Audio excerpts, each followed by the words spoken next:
It's a lot going It's a on lot. right now. It's a lot going on right now out in these streets. We have a lot to talk about. So we went ahead and just hit the button a little early. Yeah. A little early. Yo, go ahead and do your shares and whatnot. Yeah, absolutely. Just to let them know we started a little bit early. Yeah. Oh my God. No doubt.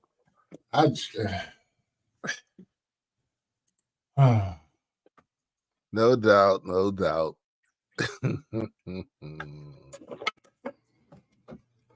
Oh shit.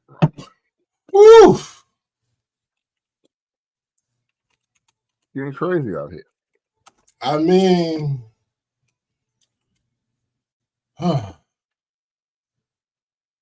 Really crazy. Nigga.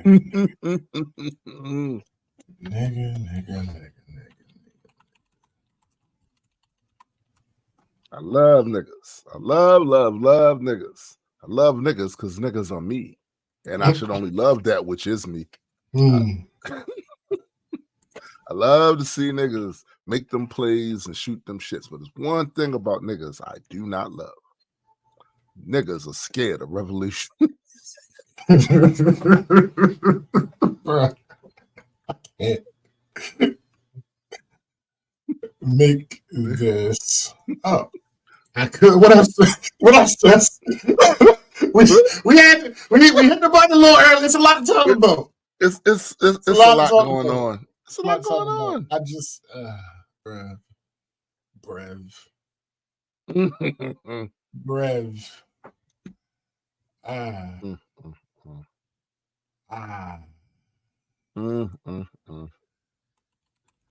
I didn't do it. Look, man. It wasn't my fault. I had nothing to do with it, Chuck. I wasn't involved. I really wasn't. I was like, several times during this situation, I was either just getting to work, settling in, setting my shit up for the work I was about to take care of. Another time I was in the bed. I was literally in the bed. I was prepared. I was about to, because I sleep I go to sleep laying on my left side. I was about to pull the I was mid motion. Right. And something was like, look at your phone. Look at your phone. See what's going on. I'm like, oh, this is okay. All right. I see what's happening here. Yeah. Let me in fact, let me do a share. I don't normally do this, but there's so many funerals to discuss.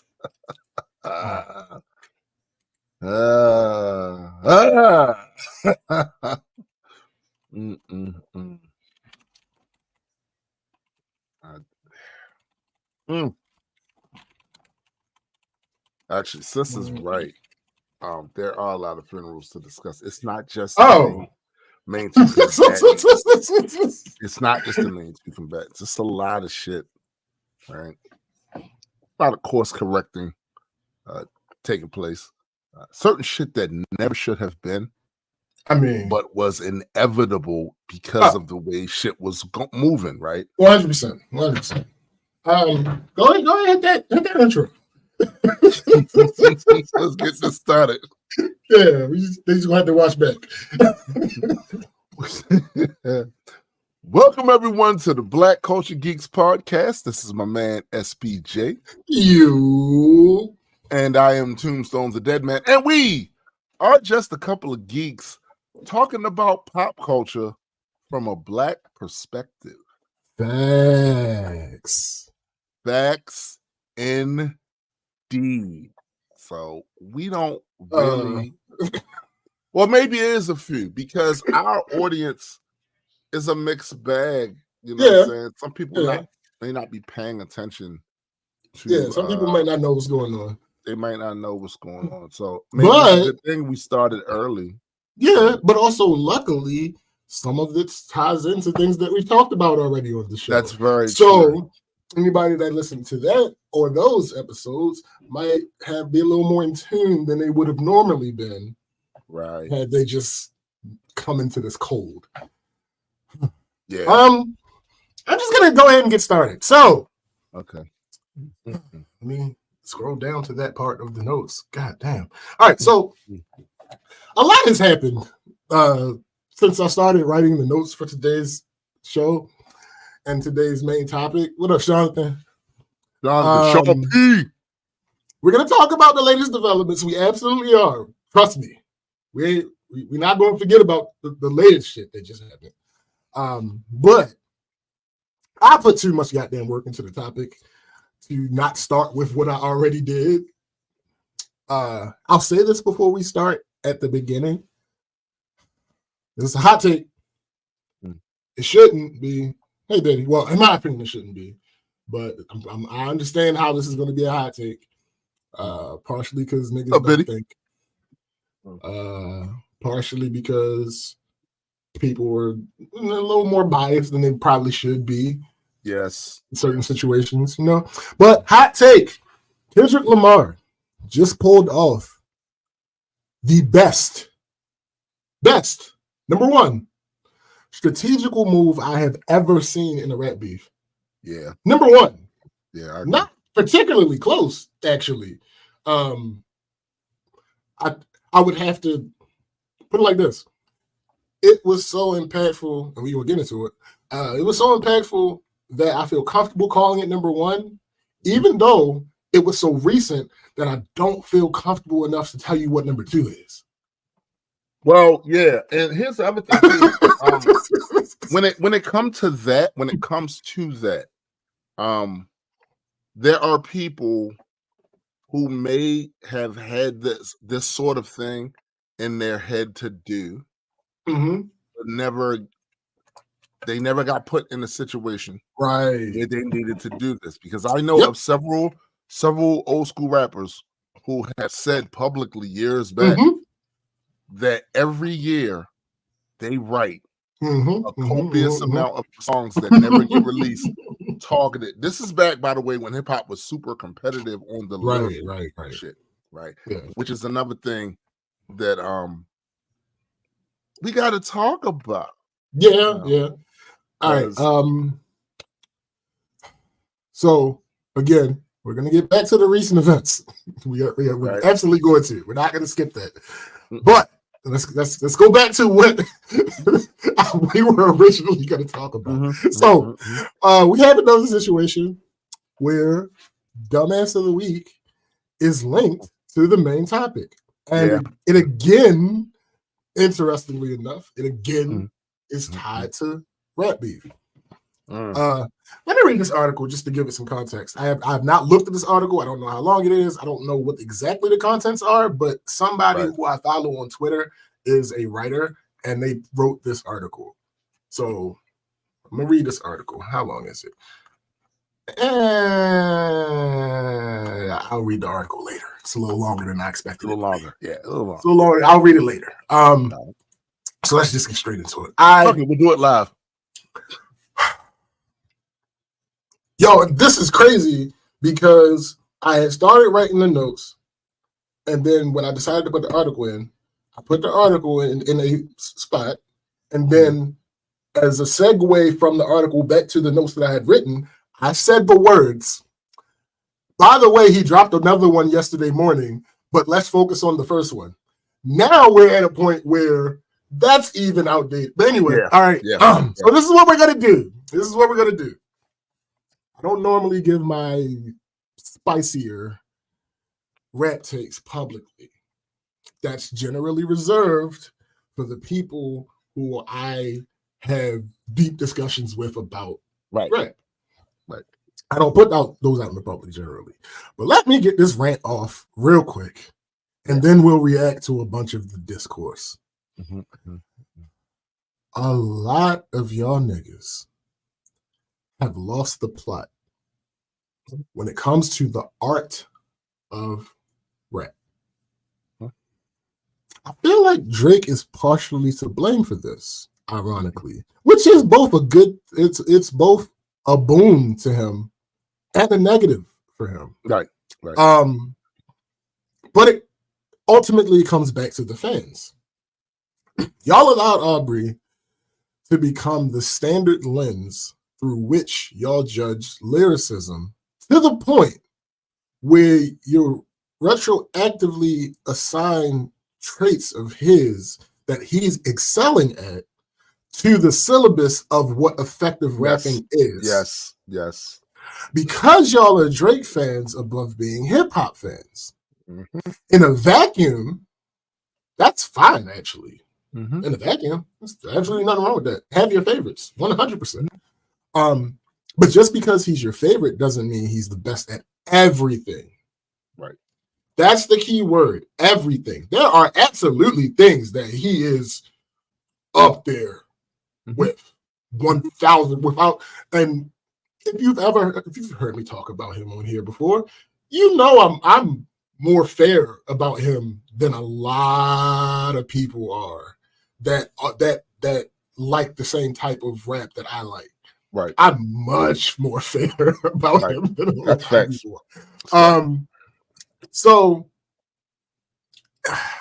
matter of fact, I actually just made a song that talks about this issue. It'll probably be my next release. I'm just waiting on this feature to come back. But I'll give an example of what I'm talking about. Not the royal, ambiguous people. No. I've seen individuals who have both praised Drake for using AI to sound like Pac and Snoop, and lament Kendrick Lamar for the part in Euphoria where he does the Canadian accent. Right. It's the same concept. It's the same concept. Except one person used other humans' voices who weren't involved in the feud without their consent. Right. Some of you are being disingenuous, and I'll get to that when we get to these reactions. But Rant continues. At the same time, y'all old head niggas gotta realize that shit changes and evolves. There are facts and there are opinions. Listing out your accomplishments does not make you right about something that's subjective and doesn't even guarantee you'll always be right about the craft. Right. You can't tell people how to feel about the preference parts of art, especially when you don't even know why the person you're talking to feels that way. I'll give an example. So I made a post about the line in Euphoria where Kendrick mentions J. Cole and Drake by name.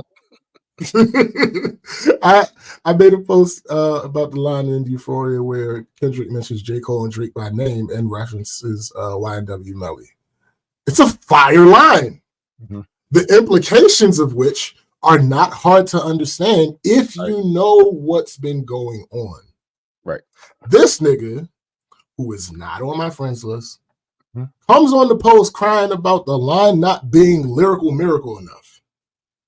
Which is odd because this person typically criticizes lyrical miracle. So it's weird. People just side note, they all over the place. If I would have interacted with him before I wrote the song that I just talked about earlier, it would be a completely different song. Now, I still believe the fans are at fault, but I definitely think niggas like him have pushed certain fans away from wanting to listen and sit with the more lyrically technical and lyrically dense style. We're going to Anyway, back to this nigga thinking every line has to contain at bare minimum one rhyme to every 2 syllables. Sir, nobody gives a fuck. Nobody on that post was saying that that line was the most technically executed bar that ever existed. We were just appreciating that it was a cold thing to say. Yeah. That's it. That's it. Take your argument about syllabic gymnastics back to whoever you were initially having the argument with. Yeah. If you were actually having an argument with anybody. I'll get to that in a second. Let's talk specifically about the idea that someone can't disagree with you about the artistic aspects of this because of your accolades. This isn't a new concept. I've always said that the argument that because someone hasn't physically done something that is available for public consumption and study can't critique it is BS. That sentiment carries on to this. With all of your accolades and things that you've done that indirectly contribute to the topic at hand. Oh, you're a super wordy, multi-syllabic rapper? Well, Crooked I like the song. Yep. Oh, you have made an impact in battle rap. Well, Mickey Fax, the writer of Wraith, liked the song. Mm-hmm. Oh, you've engineered songs for top artists. Mm-hmm. Well, Young Guru liked the song. Right. You want to go back and forth with them about accomplishments? Right. Thank you, sis. That is a highlight of this entire process. In any art form, any art form. Matter of fact, even certain things that people don't necessarily consider art. Mm-hmm. The masters know how and when to break the rules. Right. Right. Because they know the rules, like the back of their head. Mm-hmm. So this is what happens when you take yourself too seriously.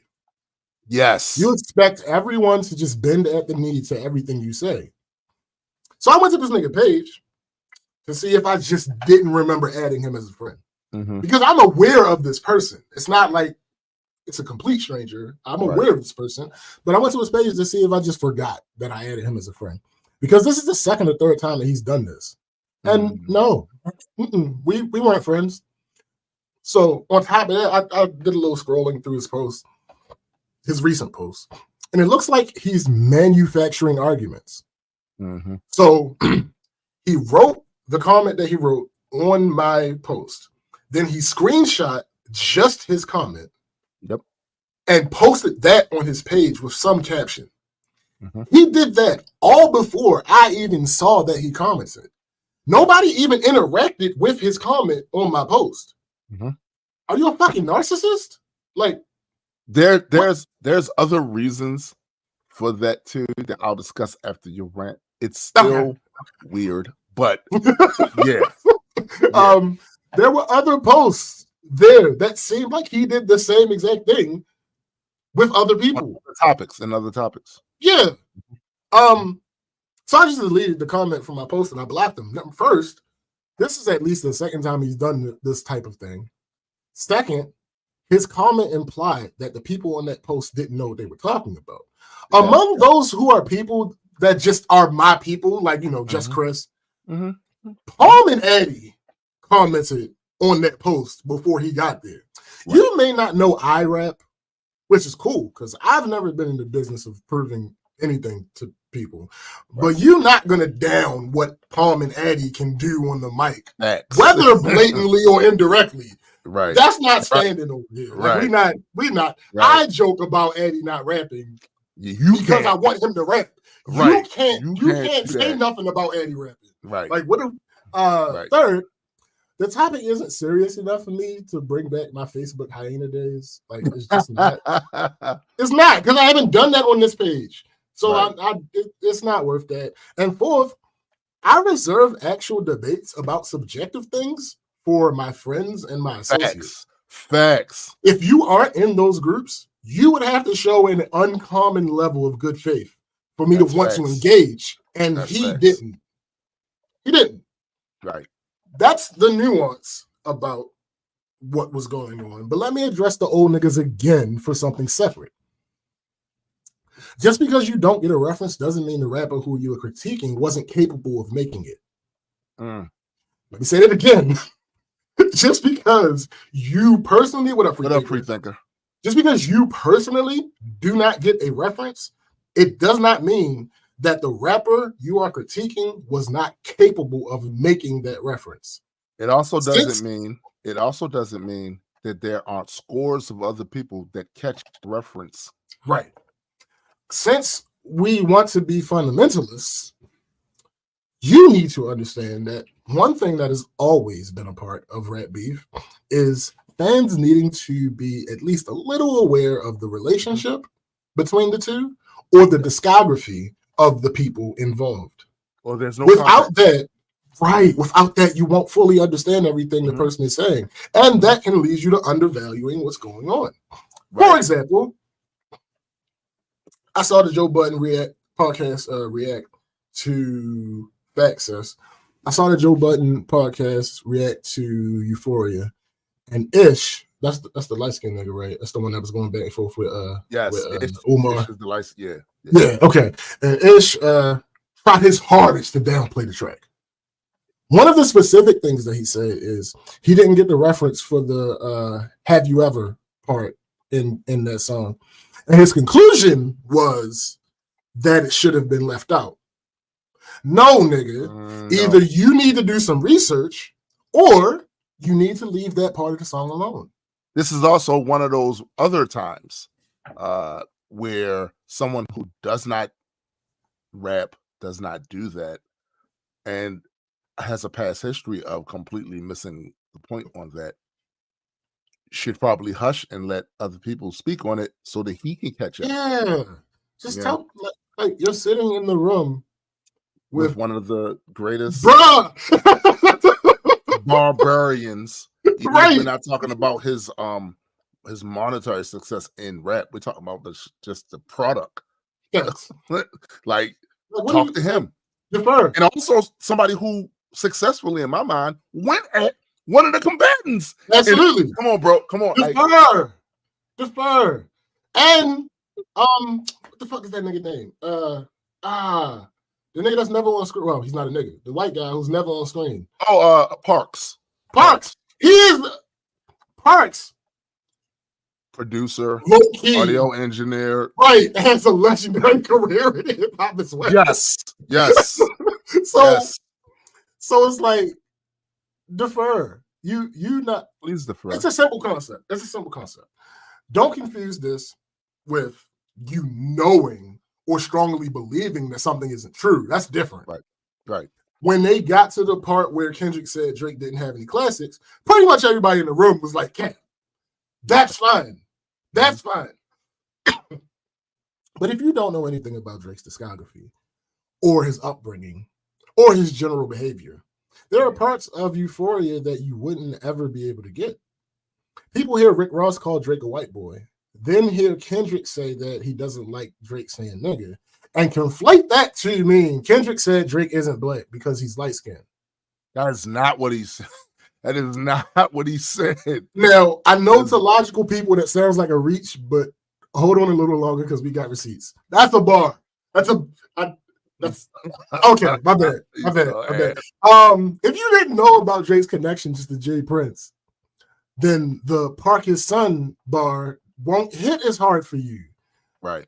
If you didn't know about Drake's admission about how going to Houston and Memphis had a huge influence on his style and public persona, and if you aren't privy to some of the interviews he's given, then Rick Ross calling him white and Kendrick expressing that Drake certainly isn't comfortable in his blackness don't hit as hard for you.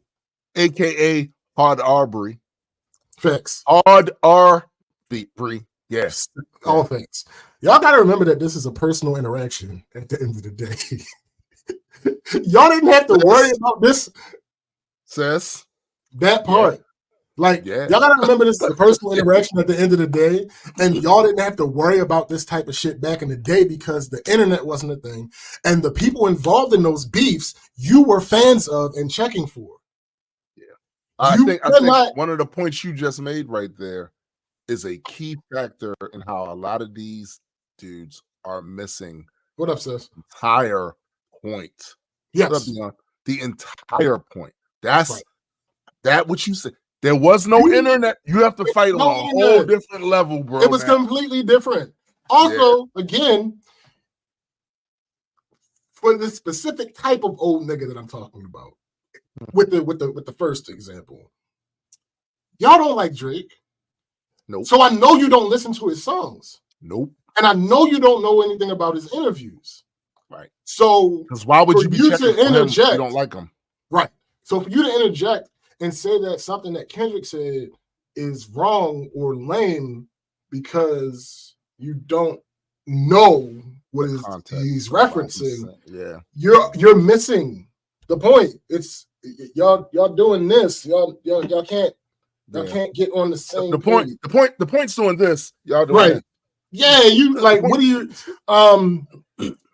okay, specific rant over. Let's get to some of these reactions.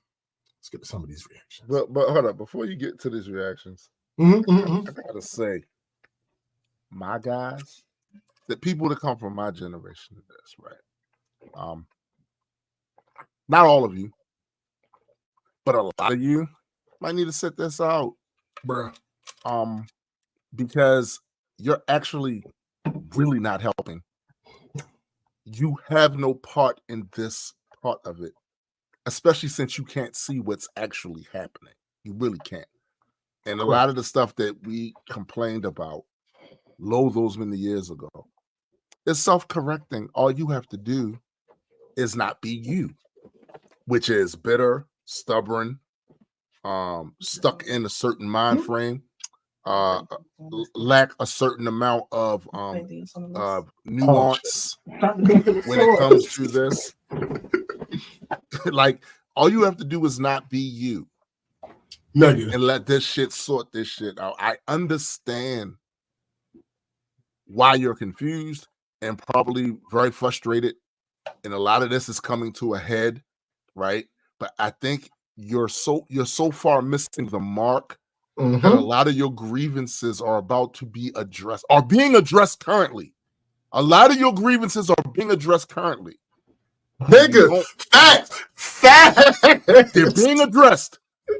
And you tried, but you were uniquely unqualified for all of your skill, for all your experience. You were uniquely unqualified to tackle this, which is why we're where we are now. See,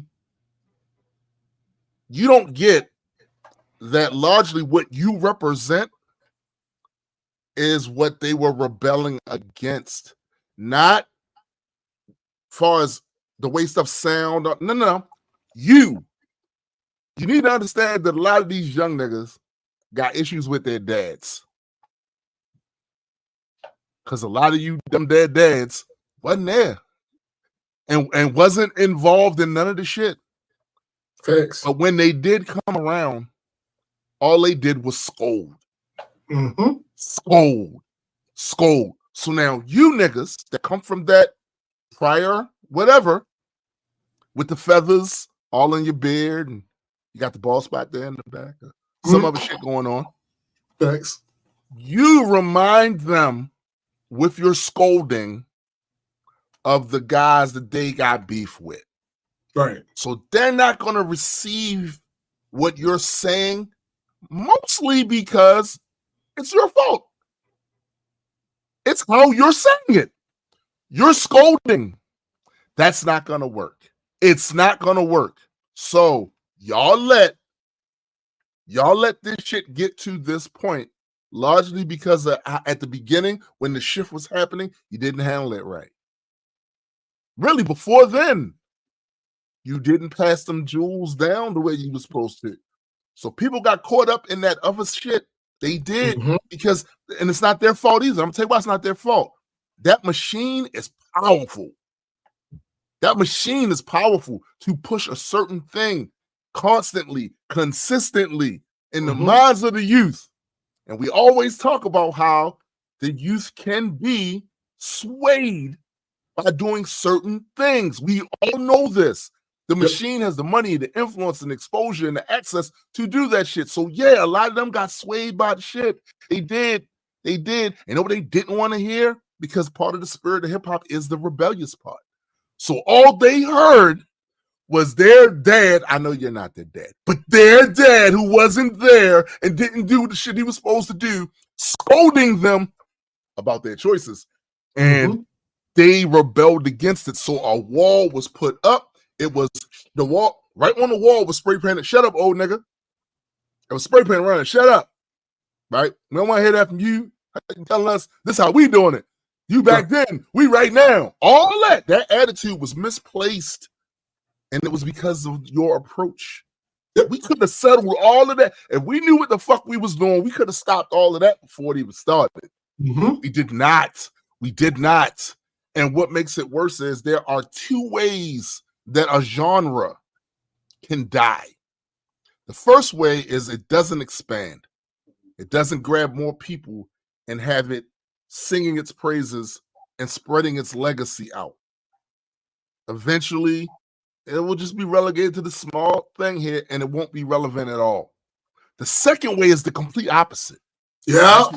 That's what we saw happening. Rapid evolution. And so far out that people with different culture, aesthetics, thoughts, ideas, and all of that start to interject in there, and then they outnumber the niche that it started with. And when it comes, and when the salesmen and the executives get involved, they're all about, no, we want to sell this to as many people as we possibly can. So we're not going to push the shit, the principles from the, no, because these people, blah, blah, blah. Now, everybody has an opinion. And the same thing that happens with a balloon. When that balloon is small, no one's really paying attention to it. You can barely see it. When the air starts going in it, it gets bigger and bigger. Motherfuckers go, look, there's a balloon. That's a balloon. Yeah, it's definitely a balloon right there. But if you expand it too far, the bubble pops.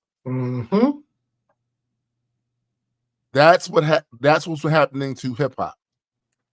That's what's happening to hip hop. It took over, and we celebrate the 50 years because y'all don't have a concept of time.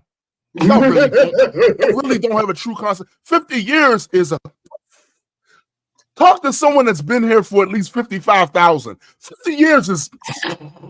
And y'all looking at that, that's a long time. No, it's not.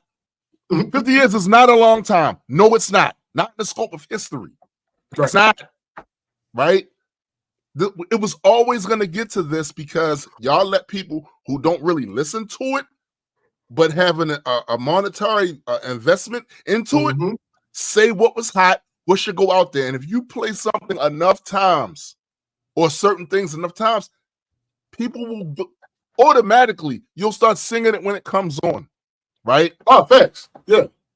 And it starts, and then once you guys you allowed yourself to get shouted out of the marketplace of ideas about this. So now there's no counter that makes enough noise for the masses to hear. Only thing they're going to see is the shit that's pushed out there. This is why I'm telling you to fall the fuck back right now. Do like me, if I may.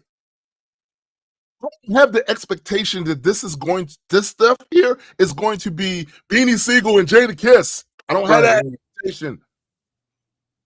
I understand already, because you should know this by now because this has been going on for a while, right? I understand already that they're not going to do things quite the way we used to do things. They haven't been doing the things that way for a long time. This should not be new to you. Instead, I just block everything out and listen to the bars.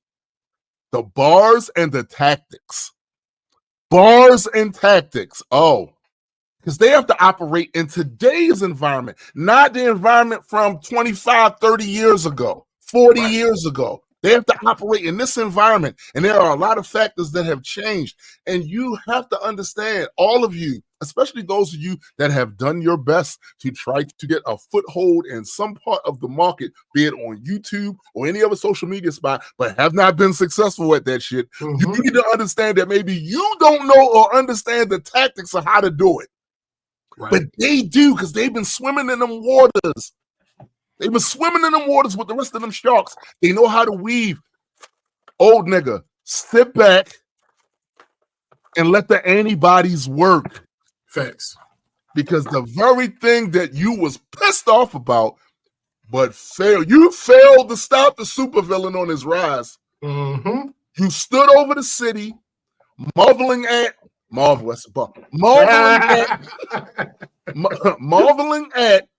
your past accomplishments, your past battles, where you stopped the villain from taking control of the water supply. Shout out to Tony Baker. You like you marveled at that, but you didn't realize there was a new villain on the rise. Mm-hmm. And things were operating in a kind of way that would support his rise or its rise. Because sometimes it's not even about the one person. It's a paradigm. And you were unequipped with your ancient hammers, your frisbee shields, and your bow and arrows and repulsor blasts. You were unequipped to take this villain down. Right. In order for this villain to be beaten, he had to be beaten by somebody that understood the environment, that knew how to operate and was successful in the environment. Not you. So you park your ass on that park bench and play chess. Right. Old nigga. That's funny. And let the new hero rise. Mm-hmm. Let him put his chest out. Let him use his powers because he knows he has the kryptonite for this thing and your ass didn't. Because if all that shit you saying now, if any of that mattered, if any of that was effective, we wouldn't be here now. That's facts. Sit down. Sit down. And shut your old mouth up and let a young nigga talk. Nigga. That's all you got to do right now. And I promise you, once the dragon is slayed, you can then come out without fear of your hut being burnt fuck down or you snatched up along the road or your goats eaten and shit. You can come out then and play. But right now, the young knight is on his horse. Right. And believe me, he doing all right. He don't need your help right now. He don't need your help. You have to, nigga. That's all I'm saying. You know what? Back. It's good that you stopped me because it actually makes more sense right now to go into the article. So yeah, let me get into this article. The title 100%. See contemporary country music. See grunge. See. Yeah, it's too many genres, but this has happened already. It's been happening over and over and over and over again. Title of this article is "The Beauty of Hate: A Literary Analysis of Kendrick Lamar's Euphoria." So, on Tuesday, rapper Kendrick Lamar set the internet abuzz with Euphoria, the latest clapback in Lamar's ongoing rap beef with Arbery Drake Graham. By the way, I do believe that is actually his middle name. So, that's a whole thing. So many layers. One of the most remarkable things about this feud is that it is not about a thing. It is about an idea. Unlike Tupac versus Biggie or Gucci Mane versus Young Jeezy, this conflict did not begin with an act of violence. The origin story doesn't have a breakup like a squabble between NWA and Ice Cube or Lauryn Hill and Wyclef. In a sense, the beef between K-Dot and Drizzy over who should be considered the second best rapper alive. That's funny because his imperf says still alive and rapping. Is really about Black excellence, which is partly why it sent everyone into the state of, euphoria. Because yes. First of all, let's get this out of the way. While every person is free to have an opinion on every art form, I love how this article is starting. Have an opinion in any art form. Not every opinion is valid. Yeah. Just as everyone has the right to believe that the earth is flat or that systemic racism is not real, I have the right to tell white people and non-astronomers I don't value your opinion on this subject. Right. And because Drake fans rank his lyrical profundity somewhere between the Declaration of Independence and Martin Luther King's I Have a Dream speech, it is perfectly... Excuse me. That's Mocha Luther King. Right? It is perfectly fine to disagree with my colleague Torre's opinion that Euphoria is one of the best diss songs in hip-hop history. As a poet, I've always believed that the practitioners of hip-hop are unquestionably the greatest wordsmiths and musicians of all time. They combine music and poetry to create a new art form. engineered instruments, invented language, and built business models. In my opinion, Lupe Fiasco's Kiosk is a more complex poem than Shakespeare's To Be or Not to Be. A high school band can play anything Beethoven ever composed, while I can count on one hand the number of earthlings that can replicate what DJ Jazzy Jeff does on stage every night. If Edgar Allan Poe was so great at rhyming, why doesn't he have a single 10-minute freestyle? That's hilarious. Yo, that's so stupid. So stupid. However, there's a difference between an opinion and a critique. The former is just a value judgment based on a person's individual preference. Conversely, a critique is an informed analysis using a set of commonly accepted objective standards. It does not necessarily require a value judgment or conclusion on whether it is good. And when it comes to the latest slice of beef from Clapback Kenny, Clapback Kenny. Clapback Kenny, whether you're black or white, Draconian or kinfolk, that's, anyone who listens to Euphoria can objectively agree on one inarguable fact. Kendrick Lamar hates Drake. of all the sundry chemical reactions the human brain produces, perhaps hate is the purest, most human emotion of all. A wildebeest can fear a lion, and even a puppy can love its owner, but hate is uniquely human. While its byproducts are often toxic and unhealthy, hate can also be useful. Hating an opponent or even the idea of losing can motivate an athlete to elevate their play. It can poison the minds of a lynch mob, but it can also inspire others to fight oppression. Most importantly, this universally relatable passion is also the foundation of the most beautiful art. If not for the hatred between Montague and the Capulets, Romeo and Juliet would be a cute little play about a teenage crush. Without the smoldering embers of rage that hatred sparked, Killmonger would just be another second-generation African immigrant who grew up in the fatherless home. Cobra Kai hates Daniel San as much as Obi-Wan Kenobi despises Darth Vader. Shirley versus Barbara is the same as Tom versus Jerry or Jason Whitlock versus his blackness. Yo! Hold. Before you continue, I do have to bolster this person's point by saying, he could have put Clarence Thomas in it too. By saying this, the hero is boring as shit. Oh yeah. In general, the hero, if left to his own devices, the hero will sit on his porch and watch the sunrise. He'll play with his kids. He'll go to work every day. He'll go and volunteer down at the soup kitchen. That's what the hero will do his entire life if left to his own defenses. Pardon me. In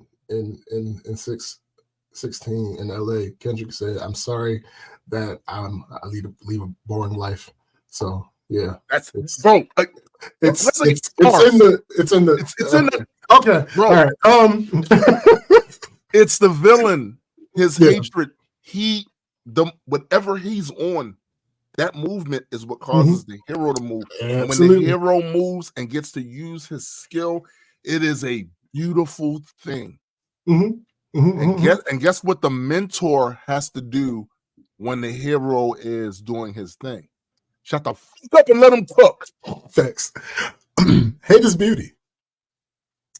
While it's okay to enjoy rap music for wordplay or its ability to make you dance, if you are one of those people who don't like diss songs, I do not respect your opinion on the subject.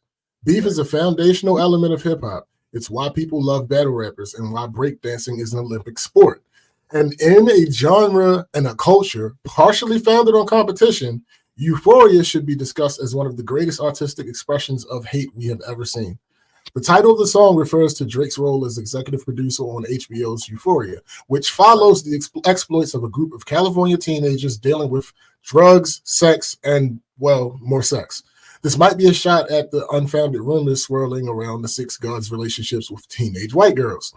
Before the Pulitzer Prize-winning poet begins, the song opens with Richard Pryor's climatic scene from the 1978 musical The Wiz, where the great and powerful Oz reveals himself to be a scam artist. But instead of hearing Pryor scream, "Everything you say about me is true," Lamar plays the clip backward. Kung Fu Kenny kicks off the diss by painting Drake as a scam artist, acting like a rapper who makes soulless, uninspiring music, a criticism that is often leveled against the Toronto rapper. over a Teddy Pendergrass sample. 1. Lamar explains his plan to neutralize the Degrassi actor's superpowers, noting Drake only began talking about his personal life after hearing Kendrick's celebrated, intimately personal album, Mr. Morale and the Big Steppers. Not only is what I just realized about what you just said? I hadn't read this article, and it already used my imagery of the superhero shit. That's funny, right? Sit down. Exactly. Noting Drake only began talking about his personal life after hearing Kendrick's celebrated, intimately personal album, Mr. Around the Big Steppers. Not only does King Kunta paint Drake as a degenerate culture vulture with money and power, but no respect. I see what you did there. But throughout the song, he equates Drake with Satan. But that quadruple entendre is nothing compared to the line, got a Benjamin and a Jackson all in my house like I'm Joe, okay? So, well, one of those meanings is money. Yeah. Benjamin. Yeah. Okay. Jackson. Okay. One of those meanings is Michael Jackson. Ben, the mouse. Jackson. Yeah. He's Joe. So father, I'm sonning you. That's a popular. Yeah. Another one of those meanings is the White House. Benjamin. Jackson. Yeah. I'm Joe. The incumbent. Okay. Anyway, if you're counting, that single bar contains a sextuple entendre. Usually, Kendrick's music is a mosaic of metaphors and multi-layered allegories. And at this point, Euphoria is just that, a densely packed, poignant rebuke by a highly skilled rapper. But those complex lines are just precursors from where Lamar pivots from making a simple diss record into transforming hate into art. In the song that began this whole beef, First Person Shooter, Drake portrayed himself as a fake gangster, bragging that he would, quote, click the trigger on a stick like a high beam, end quote. In his subsequent tailor-made freestyle, Champagne Poppy, as AI Snoop Dogg, claimed Kendrick has, quote, never been to jail, never shot nobody, never stabbed nobody, never did nothing to no one, end quote. This is what Kendrick hates. Aside from rapping about growing up in a poor neighborhood filled with gang violence, Kendrick often talks about the trauma of witnessing a murder at 5 years old. In The Black of the Berry, Hold Up, and Mad City, the good kid even seems to reference an incident from his teenage years when he may have even killed someone, which explains why he prefers to stay low and refuses to fear, quote, the Reaper. This is also where K-Dot summons his enmity, rapping, I hate when a rapper talk about guns, then somebody died, they turn into nuns, then hop online like Pray for My City, he faking for likes and digital hugs, his daddy a killer, he wanted to be junior, they must have forgot the shit that they done. That leads into the Parkinson line. From there, Kendrick pulls out a flamethrower. He calls Drake out for how he's raising his son. He brings up how Drake has repeatedly thrown sneak disses at black women like Meg Thee Stallion, Rihanna, and Serena Williams. He tells him he makes songs that pacify his white fans. Kendrick even accepts beef on behalf of Pharrell Williams. To be fair, the Compton MC admits that he prefers Drake's singing discography. When it comes to high-level dissing, all of this is par for the course. Most people have been accused of being worse things than an anti-black cultural appropriating scammer. I've been called the N-word 3 times a week and was once sucker slapped, which is much worse than being sucker punched. But of all the animosity, scorn, and malevolence I have experienced, I hope he got his lick back. He doesn't say. But of all the animosity, scorn, and malevolence I have experienced, the one thing I've never seen is what Cornrow Kenny did in Euphoria. He just said, he just said, I hate you. The list of things Kendrick hates about Drake includes 10, Drake's Canadianness. 9, purchasing Tupac's ring. 8, how Drake appropriates language, accents, and Black American culture. 7, how he treats Black women. 6, his plastic surgery. 5, the way Drake walks. 4, the way he talks. 3, the way he dresses. 2, the way he sneak disses. 1, the way he says the word nigga. Publishing an itemized list of the reasons for your hate is the most savage piece of poetry since a young Maya Angelou wished, quote, that Gabriel Prosser and Nat Turner had killed all white folks in their beds and that Abraham Lincoln had been assassinated before the signing of the Emancipation Proclamation and that Harriet Tubman had been killed by Matt Blow on her head and Christopher Columbus had drowned in the Santa Maria. Imagine how much loathing and animus a skilled wordsmith and Pulitzer Prize winner must have in their heart for them to set aside their entire vocabulary. Bro, for them to set aside their entire vocabulary and distill their hatred to its most concentrated form. I hate you is awesome in its simplicity. It is more offensive than your mama and more despicable than that's why I fucked your bitch, you fat It is the most authentic way to express the most human emotion. And yes, it is beautiful because after all, what is art? An accurate portrayal of someone's pain is sometimes as beguiling as joy and humor. Some songs are supposed to make you cry. A well-written tragedy is as enchanting as a perfectly executed satire. In fact, all Black art, including the blues, jazz, and stand-up comedy, has an element of pain and suffering. Yes. But not like this. This was the most brutal version of hip-hop as an art form. It was the opposite of a love song, a hate psalm at its most pristine. He didn't even attempt to besmirch the rapper we know as Drake. He attacked Aubrey Graham and who he is as a person. Euphoria makes the case for why King Kendrick deserves to wear the crown Drizzy tried to claim. But as an adversary and rival, Lamar was cruel and ruthless and merciless and cold-blooded and mean and filled with rage. He did not just make a diss record about a person. He created an artistic act of terror and magnificent homicide. And damn, was it beautiful. He didn't hear at this point. I wonder if he's going to write another article because at this point, Meet the Grams hadn't released. Yeah, you want to talk about? I'm sure he will. Jeez, and listen, it's funny. It's funny because that is much more preferable than some of the other less artful think pieces. Oh, real quick, by the way. This nigga is not. I'm pretty sure he's in your age range more than he is in my age range. Yeah. Here's the thing about that. This is why, like I said, there is a growing number of people from my generation that is starting to see certain shit, and have bowed out of it. If y'all want to know one of the reasons why, I am not actively engaged in hip hop like that anymore. It's because I've been doing it for 40 years and I've seen it watered down. And a lot of this shit, it doesn't seem important to me anymore like it did because of the way things work. I can't change that shit. Listen, y'all know I put my shit out and made statements and all that. I can't change that shit. And a lot of it just seems like I'm holding on to some shit that's not there anymore. It's not mine anymore. Right. When I see stuff like this, I have a certain overview of it because I'm not as emotionally invested in it as people who are like they grew up on this thing here. I grew up as an outsider, as an adult, watching it, engaging it, but still an outsider. So I'm looking at it strictly from strategy, tactics, and bars. What are they actually saying? Right. And how much work they putting into it. All that other stuff, trying to find that emotional attachment and this is really what's going on. A lot of the older dudes are trying to find that emotional attachment to this. They can't, so they dismiss it. I say, even if you don't have an emotional attachment to it, you have to at least be smart enough, right?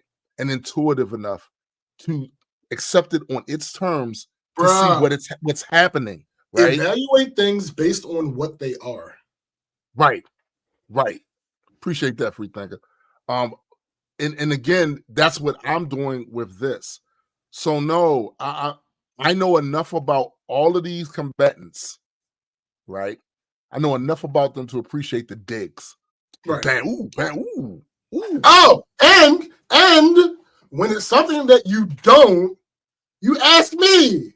Right. Because I'm in a different generation. Right. I am the age of the niggas involved in this situation. Some of this is hubris, bro. Some of this is the hubris of age, right? It's the hubris of age. You gotta remember that wisdom is a compound word. Wise, then dumb. And some of y'all lean. Sometimes, some days y'all lean heavy on the wise part. Some days y'all lean heavy on the dumb part, right? And I see a lot of that. I see a lot of that with this conversation here. And what I'm saying to you is, it's not your job to constantly be that annoying voice on the shoulder of these kids and the shit they in. That's not your job. Your job, shit you were supposed to do, you already failed at. That's why we're here. Yeah. I said this one time before. You know how people outside of the culture wind up taking control of the culture and then being able to dictate who's hot, who's not, who should go on and have a show, who shouldn't have a show. You know how that happened? Because the motherfuckers initially that put this together, right? They saw a check and relinquished responsibility for this shit. So now people who don't really give a fuck about this, they got a chance to say what it was and what it isn't. And you can't blame the kids. They were being kept. They were the victims of that, of the machine. And y'all scolding them instead of the machine is crazy. And by the way, some of y'all need to chill, because if we call a spade, Kool Herc is the father of all of this shit. Kool Herc is an immigrant from the Caribbean.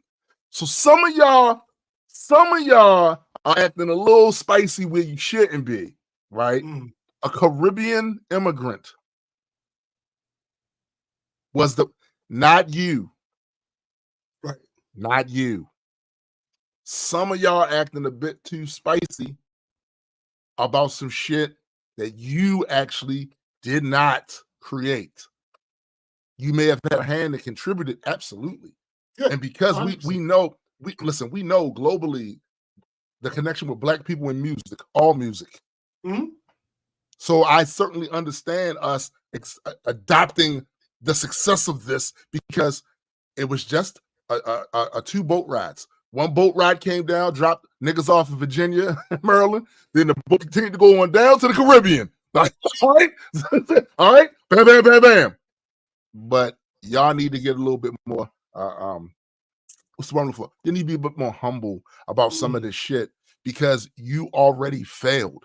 That's why you want to know why the kingpin is in his fucking big ass penthouse office building and is orchestrating all the crime that's happening on the streets right now?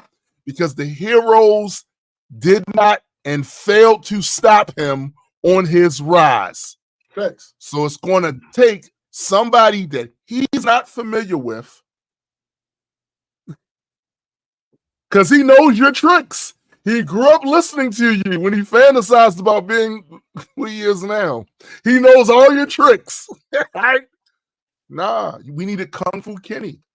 Yeah. The Blaxploitation Kung Fu Act. We needed him to come in. We needed him to come in and karate chop the neck. And some I ain't gonna lie, like, I'm not gonna be one of them people that say that Drake is incapable of putting up a fight. That's how a lot of y'all. That's how a lot of y'all get the game fucked up too. Absolutely. He absolutely is. Listen, 1,000%. I was rooting for Bilbo Baggins, not Smog. Right. But guess what? Guess what? Smog put Bilbo's life in danger. So it's not one of these things where it's just, oh yeah, here comes the guy that values skill and thoughtful lyricism stuff. He's just gonna come in and no, he had to make a plan. Right. And he did. And it looks like that plan is working. Nigga. You need to shut the fuck up and let him cook. Thanks. Let him cook. Thanks. So let's get to some of the reactions. I've been looking at the Twitter streets and found a variety of takes. I've organized them into categories, and we're going to go through the categories, and we're going to give our reactions to the reactions. If it's important who the take is from, I'll mention who the take is from. Right. Otherwise, I'm not giving no credit, because that would have just took a lot more time. And these are just random niggas. Like, these aren't necessarily all people of note. These are chat niggas. Also, before you do that, academics, wherever you at, right now, motion, nigga. step back. Did you see it was a clip of his reaction. Okay. I saw it. I saw it. Yo, I need you to step back off the cliff. That next cup of wine you about to drink. Don't. Right. Bro, it's gonna be all right. But the okay. pain. No, that's another Kendrick reference. So yeah, like all right. Anyway, so the first category, racial identity. Because I wanted to get that shit out the way. Oh yeah. One tweet. I don't know if people were being purposely obtuse about the Drake thing or not, but a lot of my fellow Negroes on this app could stand to educate themselves on the politics of racial performance. It's not about genetics with bro. It's about when and how his blackness is emphasized and when it's not. Right. Next person. It's no way the same people that screamed "My president is black" for Obama are now saying Drake isn't black because of Kendrick said so. This was from D.I. the Honeyman. I am so fucking disillusioned with a lot of the reaction that I saw from the battle rap community, but we're gonna get into that a little bit more later. We're gonna definitely talk about the battle. Yeah, we're gonna get into that a little bit more later. Next person. Wasn't his dad like not around? In response to somebody saying Drake's dad is a nigga from Memphis, so trying to take his blackness away is funny. You got to do it to all the biracials then. No, that's not what anybody was talking about. No, you don't. No, you don't. And again, the response wasn't his daddy like not around? Like, nigga. Yes, that's okay. Next person. Damn, I just found out today that Barack Obama, Drake, J. Cole, Halle Berry, Huey P. Newton, Bob Marley, Lisa Bonet, Tracy Ellis Ross, Lenny Kravitz, and about 200 artists and musicians aren't black because Kendrick Lamar said so. This is from fucking Isaac Hayes III. Yo, I listen. So this is why some of y'all don't need to be commenting on this shit. Y'all are dumb. You obviously are incapable of delineating the differences. You know why? Do you know why our brother J. Cole has never been questioned on any of that shit? There's a reason. He has a white mother. There's a reason for that. Yeah, he doesn't do the performative shit. He doesn't. That's the word. Yeah. Performative. He doesn't do the performative shit. He doesn't separate himself from his blackness. Doesn't do. J. Cole don't do that. No. That is the point Kendrick was making about Drake. The point Kendrick is making is really clear. If you have the ears to hear, right? It's like what you have shown us you identify with. The very next tweet. Notice how the same things about Drake wearing blackness as a costume don't apply to J. Cole. This has nothing to do with him being biracial. Nothing. Next person. People think Kendrick is promoting colorism and not calling out someone for cosplaying blackness is why I just don't discuss music with everybody. Yeah. Next person. But K-Dot didn't say Drake wasn't black. K-Dot asked him, when you feel black enough to stop begging for validation? And that's way heavier than any of you are letting on. Yeah. Facts. Yeah. Next person. Round one goes to Kendrick Lamar, but youngin', let's stop saying light-skinned people aren't black because the police think otherwise. Black is black. That creates division amongst themselves, and I ain't fucking with that. Guess who said this dumbass shit? I know who said it. Suge Marion Knight. The king of anti-black behavior all during the 90s. Right. All during the 90s. You know how many of his fellow brothers came into Death Row Records and went and auditioned and weren't good and then got beat the fuck up because they weren't good. I need y'all to stop. Yeah, like what are we talking about? Next person. The fact that Drake stands are trying to insist hip-hop, a genre/culture created by black people to give voice to black people and our experiences, shouldn't critique his exploitation of blackness and black people, confirms why Kendrick said he's speaking for the culture with his critiques of Drake. Right. I mean, bro, all you have to do is just have an understanding.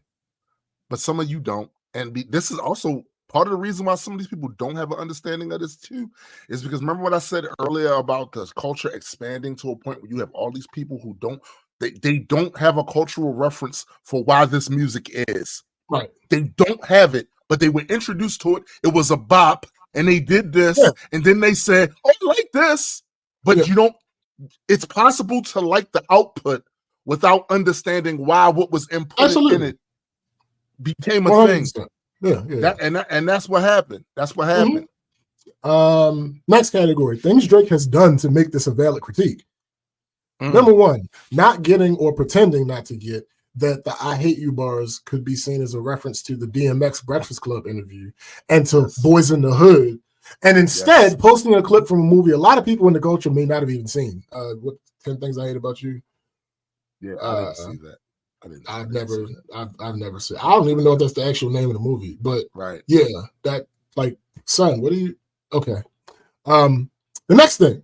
When he ran to his mom, oh, no, I'm not. Well, no, stop. Quote, I associate myself as a black man. Yo, that's not even a phrase. That's not even the phrase. It's not even a phrase. And then he said it again. Yeah. He said it again unprompted. I hope that part of this too is the hard R in that video. Oh no, I didn't put that in there. I forgot to put that in there. Oh yeah, like that shit cut. Yo, it cut. One of the first times that he was seen publicly saying the N-word, he said nigger. And it's like, unironically, he wasn't because he was literally talking about somebody else. Yeah. Somebody else that's a friend of his. Yeah. That's my yeah, he was being earnest in that moment. Boy, if he was, I just want y'all to understand, if he was raised with the understanding of that other side of him and had enough identification with it to actually have an understanding of it, he would have never said that word that way. No, he would have never said that word that way. Never. Again, he did it unironically. No. The last one for this category, quote, I always had friends from all different backgrounds, all different walks of life. Hold up. All different walks of life. We all get along, Drake told the radio host. I never really noticed color or religion. We don't live like that. There's not that much segregation in Canada, especially in Toronto. It's a cultural mosaic. You don't ever develop hate. He also discussed his trouble with integrating into the American rap industry, not because of his race, but more so because of his nationality. Now, you heard that. Now, listen to this next quote. The first time I really experienced racism was when I got famous and went to America, and people would challenge me like I don't understand how it works, or like, oh, you're Canadian, you'll never understand the Black American struggle. That was the first time I had ever gotten challenged. If I ever feel like an outsider, it's usually because I'm not American. He's literally telling you, one, that what happened to him was a conversation with another Black person that told him that, right? That's literally what he's talking about. Secondly, it's funny that he says that that Toronto, there's no racism in Toronto, because I saw several replies. Yeah. Well, Black people that live in Toronto is like, I don't know what the fuck he's talking about. Right. I don't know what the fuck he's talking about. Facts. Next category. Kendrick didn't say anything new. First tweet. They said Kendrick ain't saying nothing new. We all knew Drake had a ghostwriter, is a culture vulture, is zesty, a bad father, and potentially a pedophile. Say something new. Man, what? Next person. Say something new. After the thing he released just recently, did he say something new this time? Right. Next person. Both in diss tracks and battle rap, people have created this weird rule where it doesn't count unless it's new info or new tea and gossip. Facts. And that's weirdo shit. That's weirdo shit. That's never been. They keep moving the goalpost, bro. They keep moving that shit. Yeah. But again, do y'all? Yeah. This is gonna sort itself out. Eck posted unpopular opinion. Rick Ross had a better Drake diss than Kendrick. At least that nigga came with some jokes. BBL Drizzy funny. Kendrick just said the same shit 15 other niggas then said shit wasn't even that funny or clever. In response to that, Frank, heavy in battle rap, said, real ones know it's not about the info, it's about what you do with it. Yep. That's something when we get to the battle rap culture. Yeah. We're gonna dissect a bit of all of that bullshit. Next one. Imagine the world saying, quote, we already knew Biggie was fat when Tupac hit him up. Like, right. Like, what the fuck are we talking about here? What? Next one. That's who stupid. Oh, how? That's how stupid. Oh, no, I'm sorry. It's the same quote. Imagine the world saying we already knew Biggie was fat when Tupac hit him up. That's how stupid y'all sound and look when you say Kendrick didn't tell us anything new about Drake. What the fuck? Y'all chasing casual fans. Do you like the song or not? Right. Right. Next person. Gotta stop arguing with folks who think the best part of Life of Adidon. Keep going, I can hear you. Okay. Gotta stop arguing with folks who think that the best part of Life of Adidon was the gender reveal. Next person. Pusha T. You are hiding a child. Kendrick. Now that you've revealed your child, you are not with him, not teaching him the ways of being a man or discipline. You are hanging out with young bitches instead. There's a difference. Next person.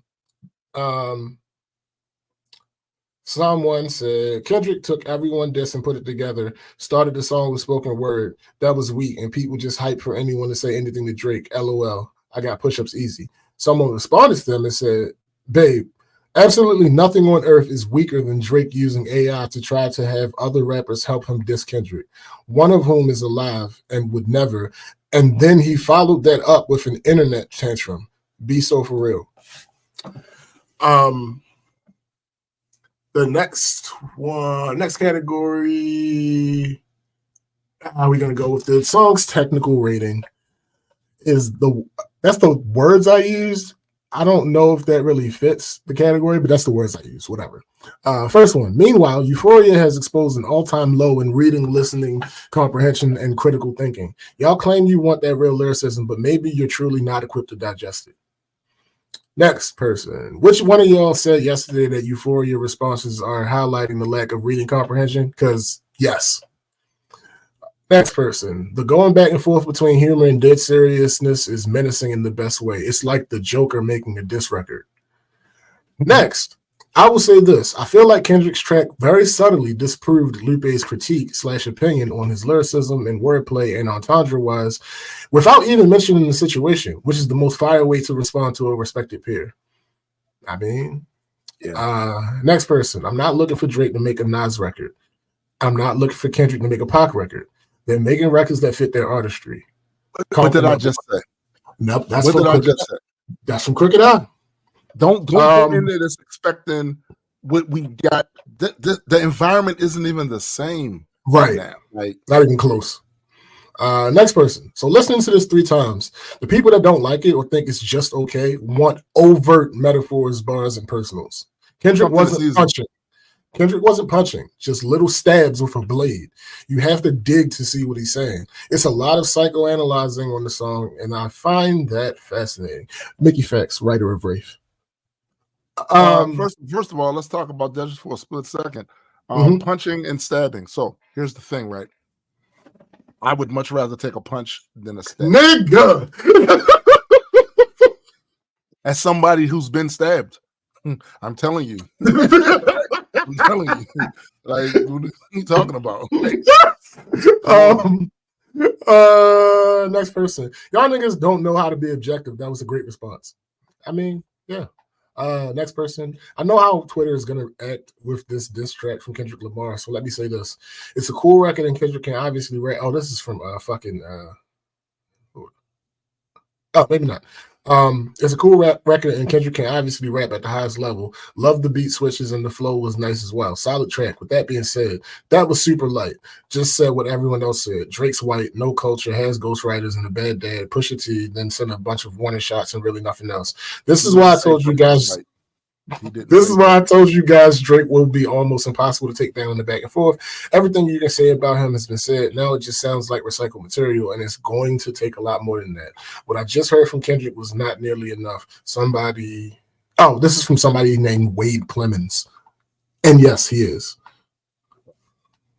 Actual name, Wade Clemens. So yes, he is. He is exactly what you think he is. Next person, me when non-black people and 18-year-old Drake stands think I'm about to debate hip-hop with them. There's a photo of Yasin Bey looking incredulously. All right, first of all, same. And you can call me what you want. But there are more categories on this list of people that once I peep, I'm not debating rap with. Count that nigga I talked about earlier who felt that if you don't rhyme every syllable in the bar that you fail. Yes. I'm not arguing with you niggas about this shit. Like, what are we talking about? Anyway. Also, that's y'all saying bet. So no, listen. This is what the idea, the very idea that whatever credentials you have, you think the problem with y'all is you think you make a statement and that statement is the end of the conversation. That's the problem. That's the problem. That's the problem right there. And I will guarantee you. I listen. I want for most people. I do want to see them do well. You will not do well in your content creation attempts with that mentality. Yeah. You will not. Right. Next person, when he said don't like women, that didn't mean being gay, and that's all I'm explaining. Oh, yeah, that was another fucking part about this. It was so many people talking about, oh, Kendrick's calling Drake gay. That's not what the fuck he meant. Yo, some of these people should not be weighing in on this, bro. Because how many times there are literal men who have married women that hate women. Right. It's the same thing we talk about all the time. All the time. Women. It's that thing. It's not about being gay. Like, what are you talking? Anyway, battle rappers. So initially, the things I was seeing from the battle rap community bothered the fuck out of me. But throughout the week, I've come to realize that that was a vocal minority. But let's get into some of them. Someone said, saying K-Dot dropped a mid diss. I'm sorry, not someone. Saying K-Dot dropped a mid diss is absolutely wild. That's from the saga. Some of the comments on his post, nigga. Two of them are. Imagine. I'm not saying it's mid, but everything he has said has already been said by other rappers. So, what does that? That doesn't matter, man. The next person, he has no replay value. He has no replay value. It's too hard to digest. Cadence not good. Nothing special. Just new to people. All right. I'm only going to address one part of this because the other parts I'll address later. Mm-hmm. Cadence not good. It goes back to what Marissa said earlier. The masters of the craft can break the rules whenever the fuck they want. If you are someone who believes that Kendrick Lamar cannot ride a beat, yeah, that's crazy talk. You are new here. That's crazy talk. You're new here.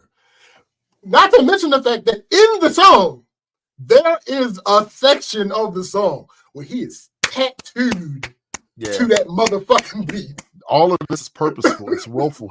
Every time he goes off of rhythm, it's done for effect. Like, What are we talking about? Anyway, whatever. Oh my God. So, John. Our battle rap is not allowed to have a take on Drake versus Kendrick or something. I see us getting attacked on here daily for being hip-hop fans. It's wild. Somebody said, that's because a lot of battlers have been coming off as biased and hypocritical. I saw a battler say Kendrick was being too wordy. They criticize him for doing the same thing battlers do. It's obvious they have more of a relationship with Drake. John John's response to this quote, this comment, his direct response, is not biased. Drake is better than Kendrick. That's all. No, listen. First of all, let's actually talk about it. Because some of y'all might not follow battle rap. Drake has, like he's done with all these other little subgenres and shit like that, he has ingratiated himself within the battle rap culture by funding events, by basically being a presence there that brings attention to some of these events, by even commenting on it. Some of these rappers, these battle rappers, right, are looking for the bag. Why? Because, to be quite frank with you, just like in other forms of entertainment, there's only a few battle rappers that are actually making great money, right, with this shit. And the vast majority of them, they're doing all right, but that depends if they can get booked, right? So a lot of these guys are biased and are going to publicly defend Drake because they don't want to lose that relationship or that connection. Right. Because they know, as petty as Hard Arbery is, if they say something that gets too much smoke and too much engagement that's negative, he might stop answering their calls. Just ask Murder Mook. Murder Mook got drunk, went on, for those of you who don't know who Murder Mook is a a legend in the battle rap industry. He got drunk, he went and did a YouTube video or some audio or some shit. Wait, stop. Remember where you are. You just made a very good point that you didn't actually make. You just activated it in my brain. Right. For those of you that don't know who Murder Mook is, you have no say in this conversation. Your contributions to this conversation should be questions. Yeah. Anyway, continue. Yeah. So Murder Mook went, got drunk, said some negative shit.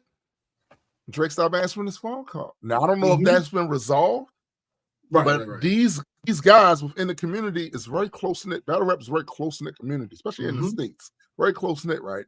So they saw this because anytime Murder Mook makes a move, the rest of the battle rappers going to look. Even if they don't like it, they're going to look, right? They saw that like, ooh, I ain't saying nothing fucked up about Drake because he might be funding some sort of show that I can get booked on. Right. And then he go back, no, that motherfucker was talking shit about you. No, I don't want him on the card. I don't want him on the card. Right. That sort of thing. So yeah, somebody, as much as I'm about later on, I'm going to extol the virtues of the today's battle rap. Sure. But at this particular part of the conversation, that is 100% what's happening with a lot of these guys. Thanks. A-Ward said Kendrick going crazy. That's it. Yeah. Kendrick going crazy. Yeah. That's it. Yeah. Next person. Waited 3 weeks for this. Upset faces. A battler who came out of his mouth and said that Sean Combs was an inspiration for him to start rapping. Cortez. A fan responded to him and said, "You waited 12 years for Surf." Oh, hit right in the solar plexus, all the air pushed out of the lungs. My God. and because that's a sore spot for Cortez, Cortez said, "Waited is a strong word. We got the bags we wanted, and I won. Now stop eating K. Dick and eat breakfast first. That man don't even know you. He was average. Neither one of them are killing each other. It's decent at best. Sir, but if you feel the overall thing is so bad, what were you waiting for?" Yeah. If you felt that it was not worth your time, what are you waiting for? Oh, this is the part where a motherfucker will reveal how they actually feel rather than, and that's what happened. Again, I'm telling you, Cortez probably feels about the back and forth the same way I do. The energy of it. He's looking for the energy. Why? He's a battle rapper, and he does. I'm older than him, but he came in on. People don't realize that these generations overlap. Right. He came in on around saying, if you was here for Puffy and all them doing that thing, you was right around, where you were supposed to be to understand the principles about all this. Right. He really feels a certain type of way about it overall, but he's trying to preserve the relationship. That's what it is. And this the same way it is with Diddy. He tried to preserve the relationship with Diddy. And this is one of the best ones I've seen from a battle rapper. The battle rap community is not allowed to speak on this. It is impossible to speak unbiased because Drake has helped out the culture so much. Hollow to Dawn. Yes. I agree with Hollow to Dawn. Oh, by the way, if you don't know who Hollow Dawn is, he's another legendary battle rapper. Same thing I said about Mook. You just ask questions. Just ask questions. Yeah. Let me see. Next category is the song's success. So there was one tweet that I read that I said I wasn't going to address all of it at that point in time. Here's the addressable. Replay, the definition of replay value, or colloquially replayability, is the potential of a video game or other media products for continued play value after its first completion. Let's look at some of the stats for the song Euphoria. #1 on US Apple Music. 2 million Spotify streams in the first 8 hours, and 9.2 million streams in the first full day. That made it #2 global, #1 US, and #1 Canada. Kendrick Lamar's Euphoria is the #1 trending video on YouTube. Well, it might not still be. It might be another song. But At the time that I wrote these notes, Kendrick Lamar's Euphoria was the #1 trending video on YouTube with over 5 million views in just 8 hours. It has already broke the records for most views in a single day on the platform for a hip-hop song in 2024. Kendrick Lamar now holds the 2 biggest hip-hop streaming days of 2024 with Euphoria and Like That. As of yesterday, the song has over 20 million streams on Spotify. On May 5th, Euphoria had 9 million views and 800,000 likes on YouTube and was still #1 trending. The song was uploaded on April 30th, and Kendrick has about 12 million subs. That same day, I checked the numbers for the Push-Ups, which was Drake's diss. It had 6.7 million views, so 2.3 less, and 220,000 likes, almost 600,000 less. And that song was uploaded on April 19th, and Drake has 29 million subs. The same day, I noticed that Kendrick also uploaded a lyric video version of Euphoria to his YouTube, and that was at 4 million views. So total on Kendrick's official YouTube, that song as of yesterday had 13 million views. And his Meet the Gram song is currently at 7 million views. Oh, wait, I'm gonna get to that. Charts on Genius. As of yesterday, Euphoria had 3.6 million views on Genius. Push-Ups only had 3.1. They played the song on ESPN. They played the song on TNT. They talked about it on the news in Toronto because Kendrick mentions the Chinese food spot in the song that had the line that had basically the Keith Lee effect for that restaurant. What are we? Okay, so now you want to talk about just real quick. We're going to get into the whole thing later, but since I'm talking about numbers, you want to talk about numbers. Drake dropped Family Matters 13 hours ago, and where are we at? It is, why can't I see? Hold on. Somebody made a point under academic video, said it's crazy when he's speaking in metaphors, talking about K-Dot, metaphors and bars, it's easy to understand him, but when he's being extremely direct, you get confused. Drake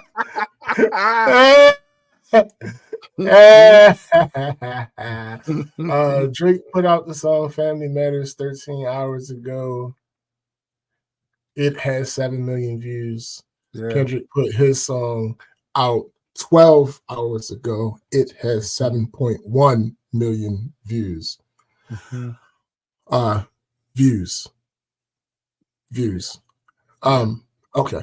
Next category. How long it took before you leave views, this is something else that you guys have to understand, because I had to actually factor a lot of this stuff in with other things. So whatever official channels that Kendrick is directly connected to in some way, those views are not the only views that's out there. There are other creators taking that song and making a video of it, and many of those also have over 1 million views. Just saying. Next category, how long it took Kendrick to respond. This is a dumbass argument. Push-Ups dropped 20. This was just somebody's tweet. Push-Ups dropped 21 days after Like That, and Euphoria dropped 17 days after Push-Ups. But I guess in response to Cam and Mace saying Kendrick took too long to respond. Let's get into the actual numbers. April 5th, J. Cole dropped 7 million drill. Actually, first, the song that started this dropped, was Like That, dropped March 26th. That's 24 days before Push-Ups, which was the direct response to that song. Right. Push-Ups dropped on April 19th. 11 days later, Kendrick dropped Euphoria.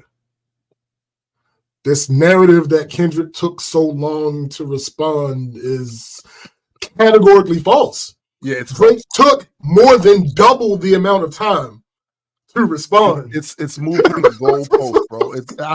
I literally saw Charlamagne do the same thing with moving the goalpost with a lot of this shit. Yeah. And it's like y'all gonna continue to do that, but you need to realize that those of us that see it happening, it discredits you. It discredits you. Yeah, absolutely. Next category, the song's content. Here are all the things that the title of the song means. Definition of the word, of course. That is what's used for the song art. The show Euphoria, which can be reduced to being a show where high schoolers have sex and do drugs. So teen porn. Yeah. Of course, obviously, the actors involved are not actually underage. Having sex. Right. Right. Next, obviously, Drake has a bunch of grooming allegations. There was that weird time when he had that 17-year-old girl on stage, that whole thing. But also, Drake is an executive producer on the show Euphoria. So, like, all right. Someone says, Kendrick gave us what I expected from a Kendrick Lamar diss: uniqueness, gravitas, and maturity. In my opinion, he was writing above the diss track. Fatherhood, cultural critique, identity, work-life balance, and so much more. This wasn't a diss. This was a mentorship. Next person. My first one, like my last one, this a classic. You don't have one. Tell your core fans to stomach that. Then tell them where you get your abs from. Mickey Fax, writer of Wraith. Next category. Clear culture. If you guys have never heard Wraith, there's a reason I keep saying it. Yeah, go look. Go look on YouTube and type in Mickey Fax Wraith. Right. Just go do that. You're welcome. Yeah. Next category, clear culture vultures. You know how there'll be these accounts on social media that nobody really knows where the fuck they came from, but they'll have the word hip hop in the name. Yeah. One of them motherfuckers said, "How's Michael Jackson black and Drake's not?" There's so many things wrong with what's so crazy about saying that type of goofy shit right there is, one, nobody said Drake wasn't black. Right. As far as his Kendrick didn't say. Kendrick didn't say that. Yeah. Two, you can tell that whoever did that page isn't black. Right. You can tell. Like, what? You can tell. Like, fuck out of here. Next category. Facts that don't fit into any other category. So, on the credits for Euphoria, there's one writer, Kendrick Lamar. On the credits for Push-Ups, there are three writers. Of course there are. Kendrick's label on streaming sites for Euphoria is listed as Kendrick Lamar. Both of those facts are interesting, given that Drake just tried to claim that Kendrick is getting extorted by the monetary splits he has to endure. The only person splitting anything based on the metadata from these two songs is Aubrey. Excuse me. That's Hard Aubrey. Also, this other person says, K-Dot tweeted the diss. No sloppy leaks. No question about whether it was AI. Put your name on it. That's how you operate in a battle. Right. So a profound, first to the name of the episode. I, as you guys know, because you watched the show, I have no problem admitting when I was wrong about something. I wasn't completely wrong, but there was the element of this. I don't believe you were completely wrong either. Yeah, I wasn't completely wrong. There's an element about this that I, at the time, because of how mad I was, that I didn't get something that I was looking forward to, that I overlooked. Jermaine Cole was right. Well, here's the thing about that, though. You didn't overlook it. Nobody had come at Kung Fu Kenny like that before. Right. So you didn't have any prior knowledge of what he was capable, how the depths of what he was capable. Yeah, yo. Like, here's the thing. I had an idea just based on the song, like based on his discography, I had an idea that he would be an absolutely formidable opponent. Of course. But this shit? Nah, my bad, J. Cole. I apologize. So I come at it from a completely the other side of this. Nigga, you still should have fought. But after seeing this, I certainly understand the calculation. Yeah, I understand the like I get it. My bad, bro. This is what probably happened too. Maybe it wasn't Kenny himself, but somebody associated was like, bro, you need to set this out. Oh, it could have been Kenny though. This ain't about you, right? It could have been because they friends. He could have been like, yo, listen, bro. The shit that I got. This ain't about you. I'm gonna do. Kenny could have basically said, "You're not bad for hip hop. Right. You're good for hip hop. Right. Stay out of this, bro. Yeah. Because what I'm finna do to this nigga here, nigga, for being the face, yeah, it's different. Chill out, bro. It's different. And also, let me say this. You know, Kenny alluded to Drake putting money out there in the streets to get dirt. Now, I'm gonna tell you something right now. If that is true, and I have no reason to not believe it, that goes to show you the lack of street cred. Because those of you who have operated in those street circles know that a lot of times it's not about money. Who the fuck are you to come around here and ask us questions about any of the niggas that's around here? Yeah, you're going to run into the occasional snake in the grass who's probably getting high real bad and needs some money and knows some things.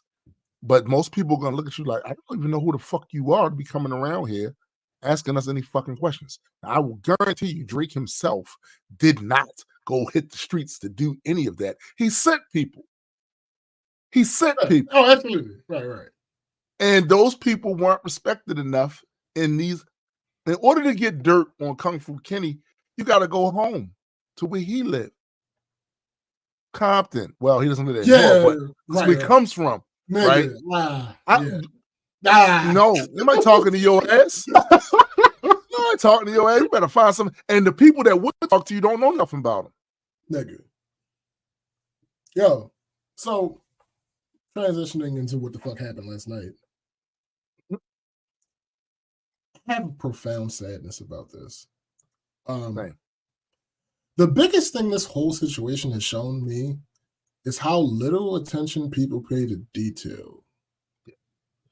There are way too... Okay, before I go into it, what happened is, last night, Drake dropped a response to...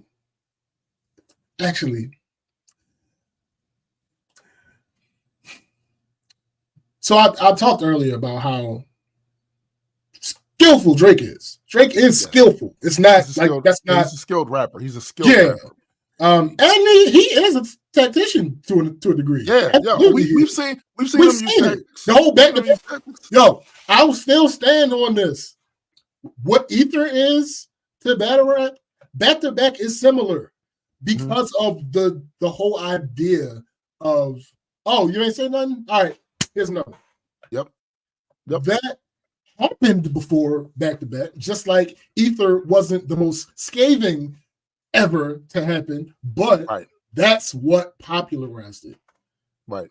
It has, in a similar way to Ether, has become a particle of speech that people use in reference to hip hop beef. Yeah, and also went back to back. If you was this is what I mean by us living in a different time. So I remember the first time I heard Ether. I was at work. That time I worked at the Baltimore Spice Company.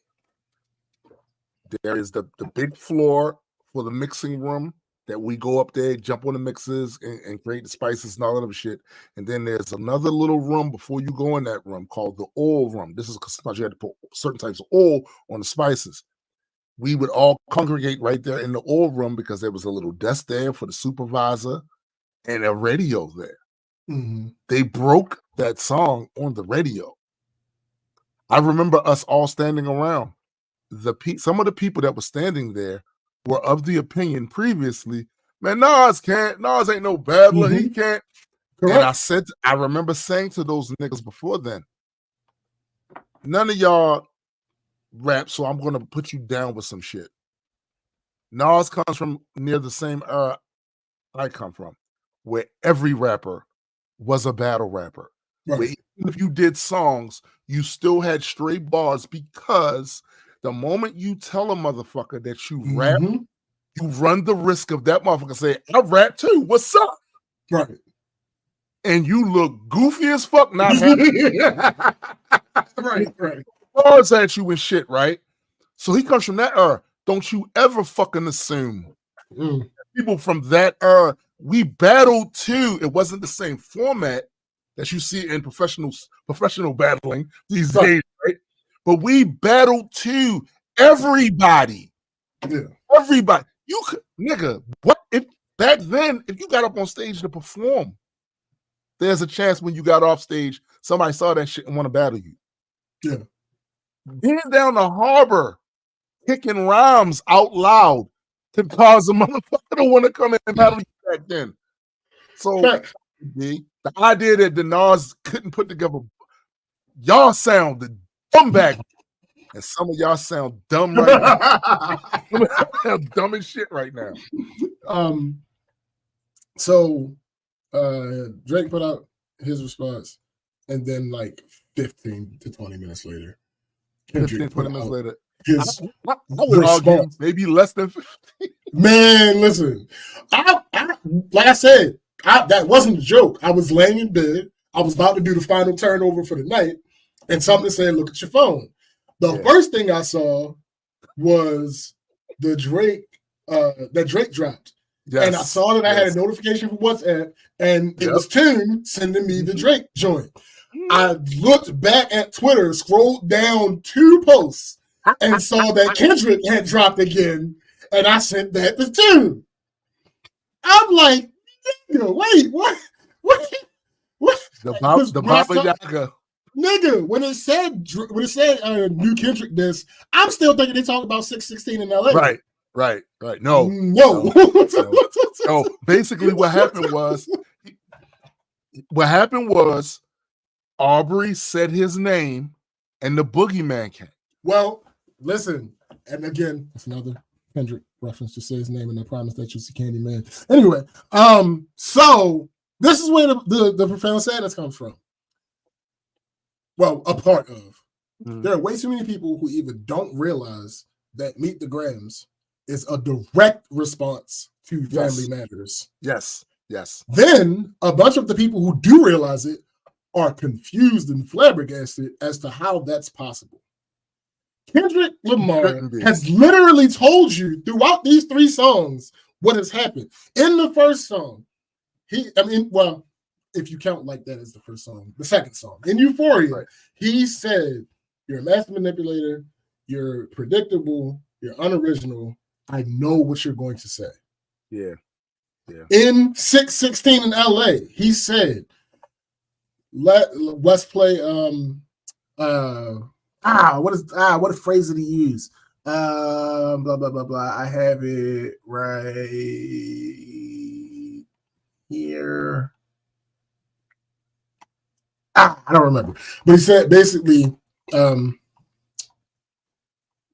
what if OVO was working for me? I have somebody in your camp. And on the cover art of 616 LA, there is a picture of some Maybach gloves. Right. When Meet the Grams came out, the cover art for that song is the expanded full picture of the picture that was the cover art for 616 in LA. In this song, in Family Matters, Drake mentions Rick Ross taking Ozempic. On the cover art of Meet the Grams, there's a photo of a prescription pill for Ozempic that is subscribed to Aubrey Graham. Yes. he directly responded because he had the song already. He had the song already, you goofy. No, that's the other thing about that. Like the fact that what Kendrick has done here, and the other reason why, two reasons why Kendrick shows no fear of none of this shit. One, because he is supremely confident in what he's going to do to this nigga. Yeah. Two, he can honestly give a fuck less what a lot of y'all think, because a lot of y'all ran after the golden calf, Drake. Right. Let me add something else to that too. If you're already loaded for bear, if your clip is already full, if you've already done the prep, this ain't pressure. There's no pressure because and you know you're a target. Yeah. You know what he's liable to do. You just let him go through the motions. Oh, hit send on that. Yeah. Oh, yeah. Oh, he says something. Hit send on that, but he just, I know, it doesn't matter. Hit send on that one. Yo, what I imagine is because there's a music video. Oh, that's the other thing I didn't mention. So again, 13 hours ago and 12 hours ago are the timestamps that YouTube had for him. But again, it was not a whole hour. There was not a whole hour between the releases. No. And Drake's song, who is the bigger artist, has almost 3 times as many subscribers on YouTube. Yes. And that video is an actual music video. Yes. Has less views than Kendrick's song. Yeah. That's, y'all keep talking about replay value. What are we talking about? How many times did you play Meet the Grams? I played the actual song 3 times. I also watched 2 or 3 videos of breakdowns that played the song. Yeah. So I played 616 in LA like 10 times. Yeah. Here's the thing. I played Drake's the recent one before Baba hit him again. Yeah, Family Matters. Family Matters. I played that about 3 or 4 times. Yeah, just to try to get the nuance of what he was saying. Plus, I thought the beat's cool. It's still not in the lane that I want to see for battles, but whatever. It's cool. So I listened to it because I wanted to hear what the nigga was saying. I wanted to really. Is there more to this than I played Kendrick's quick response to that probably about 5 or 6 times. Yeah. And I still have to play it some more because there's still layers in there. Little things. Yeah. My biggest issue with Drake's response is you talk about how prolific you are. And you are. Don't get it. That's the problem here, right? You talk about how prolific you are. And to a decent extent, that is true. That is factual. Yeah. Why is there only one response? You talk about like 7 people in that song. Right. We couldn't get 3 songs. We couldn't get one for different people. Like yeah. I that did cross my mind as well. The other thing that crossed my mind about this is that did you really listen to Kendrick's disses? Because if you would have pulled an audible. I'm glad you said that. Here's the thing. There's only so many times that you're going to be able to tell me that you're aware of my strategy. Yeah. Before something changes. Something has to change. Something changes. He told that man twice this week. Yeah. Twice this week. Yeah. That I know what's going to happen. Right. And the fact that you're a hubris, that's what so it is, extreme that you didn't consider that possibly he might be telling the truth. You know what the other sad part about that is? I can't slam Hard Arbery too hard about hubris because hubris is part of hip hop. He he has earned some of it. Listen, let me tell you something. There are guys, I don't know if it's as much now as it used to be. There were guys. You're the best. You got a puppy. Oh, no, I got food. There are guys who have never sold a single unit that rap that have hubris. Yeah, because it's kind of baked in the cake of being an MC. You have to have this thing about yourself where I am the great one. Y'all just late to the party. I am the great one. So I can't even slam Hard Arbery for that, because the truth of the matter is, not only do most rappers, it kind of should feel that way, but then when you have analytics to back up why you feel that way, and therein lies his biggest weakness. Yes. And that's what was exploited by Kung Fu Kenny. Yeah, because it's not, the issue isn't that you have the hubris. Right. The issue is that you let it fuck you up tactically. Yes. Because again, the thing that nobody could take from you as far as rap beefs have gone is that you were a tactician. With the Joe Budden thing, you had on your side the idea that, Truman, I don't necessarily agree with, but the idea that, why the fuck would I respond to Joe Budden? Absolutely. You had that on your side. It's a valid argument. We don't agree, but it's a valid argument to make. Right. With the Meek thing, you outdid the battle rap nigga. That's why you can't argue with that. That's why you did it that way. Yeah. Right. We can't argue with you on that. You got that. Again, like I said, back-to-back monument, historic battle rap song. What you feel about the context of the song don't matter. Because of what happened, historic battle rap song. Right. With the Pusha T thing, you pulled the family aspect. Like, hey, listen, there are things going on. Somebody might get hurt. Yeah, that didn't work quite as well for you. Nah. That didn't work quite as well for you. But I mean, I'm gonna tell you another reason why it didn't work for him. Because Pusha was relentless. Oh yeah, Pusha ain't care. He said whatever he wanna do, meaning you can rap or we can get on some gangster shit.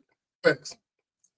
So whatever you want to do, and to be truthful, Drake looked stupid as shit trying to get on some gangster shit with Pusha T. One, Drake's profile is very large. If something was to happen to Pusha T, they looking right at you. Secondly, you run the risk of Pusha just being more gangster than you. Nigga. And then something fucked up happens, right? Like, I'm gonna get a classic example. That shit that happened in New York at the radio station with 50 and the motherfuckers going to shoot and gaming to shoot. Motherfuckers that came in there to do all that shit, they got fucked up. Yep. The ones that initiated that violence got fucked up. Yeah. Because the thing is, that's the situation you want to be in. First of all, this is the United States. There are more guns here than people. Thanks. You are ridiculous for thinking you're the only one that can get your hand on it. Nigga.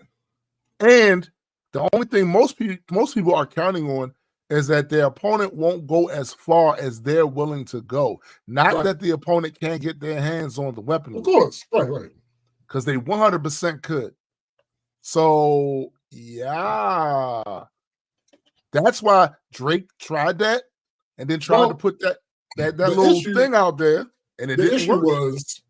The issue was that in order to beat Pusha T, you would have had to treat him like you treated Meek, but you couldn't treat him. You couldn't treat Pusha. You couldn't. It's that simple. All right, so let me get into some more reaction because I've compiled more reaction because this shit is nonstop. Because it really didn't stop this entire week. Yeah, and it just this other shit in the scope of the time period just happened. Right. Like we still in the afterglow of the nuke. Nigga. We still have to go to the point that we really can't get into it for two reasons. One, time. Two, time. We haven't really had time to sit with this shit. Yeah. To, all of the fallout is still happening. Right. So get your iodine pills, cause nigga, a bunch of all right. So rapid fire, a bunch of reactions. Another one from Mickey Facts, writer of Wraith. As fans of lyricism, we have been breaking subliminal lyrics down since 1994 with Biggie and Nas, etc. Don't let people make you feel bad for trying to decode rhymes. No. Becky, I'm older than you. It was far longer. We used to write niggas' raps down on loose leaf paper. Yes, but I think, well, to be fair, in 1994, that was still the case. It was still loose leaf paper. But I was grown then. Right. No, I understand that. But I think he's talking about his peers. Oh, yeah. Yeah, I think he's talking to his peers. Yeah. Mm-hmm. Let me see. We're gonna try to rapid fire these reactions. Somebody said, I've never seen a fine girl turn on some Kendrick Lamar. I knew that this dumbass take would find its way into this argument. I do not pattern the things I enjoy off of what other people enjoy. You know what this argument is? I don't right? understand what. So back in the day, right, in Baltimore, hip hop club music, right? It was a controversial thing because I hated club music. And I couldn't stand it. I was a hip hop head. Like this, I'm not with this. Right. One of the arguments that was made by this dude named Mike Capone, who at that time was a very well-known local rapper, right, was that what happens is the niggas don't like club music for real. What happens is they go to these clubs to meet women. Oh, yeah, that's absolutely a thing. The women are there. They like the club music, right? Mm-hmm. They find a woman there. Maybe out of the 10 women they may meet there, they may actually meet somebody that they want to spend time with outside, Right. The girl is still listening to club music in the car when she drives. Mm-hmm. If they're in his car, she wants, don't put that on. So he's listening to that. And eventually what winds up happening is the girl and him are no longer together for whatever reason, but he's got conditions of the club music. Thanks. All right, let me see. The Source, highly decorated battle rapper. Actually, he's probably the most decorated freestyle battle rapper of all time. Probably. In my opinion, Euphoria has been the only one of this current run of diss tracks which has improved on every listen to me. That was before yesterday. Right. That was before yesterday. Let me see. Okay. Why hasn't Kendrick responded? It's almost been 3 weeks. Where Dot at? Kendrick this past Tuesday. Top of the morning. Yeah, I get it. That's impressive. Kendrick is living the dream of everyone who hates someone but didn't really have a reason to go off until the person he hated opened his mouth. Yeah. D-Rec. I gotta holler at you, my boy. Now, you lost a lot of credibility with me because of how you were talking about this beef before this tweet. Right. And then you lost more credibility with me because of how you overreacted in this tweet. Honestly, if Kendrick you might want to tell them who D-Rec is. D-Rec is also another legendary figure in battle rap. Yeah. And I believe founder he used to Grind Time. But he's also the founder of Ground Time, where a lot of today's top battle rappers came from or went through. Or legendary ones like Conceited went through there, DNA went through there, Hollow the Dawn went through there. What's the other dude? Swave Sever went through there. Like, yeah. Yeah. No, B-Rec's name rings bells in battle rap. It carries weight. Yeah, absolutely.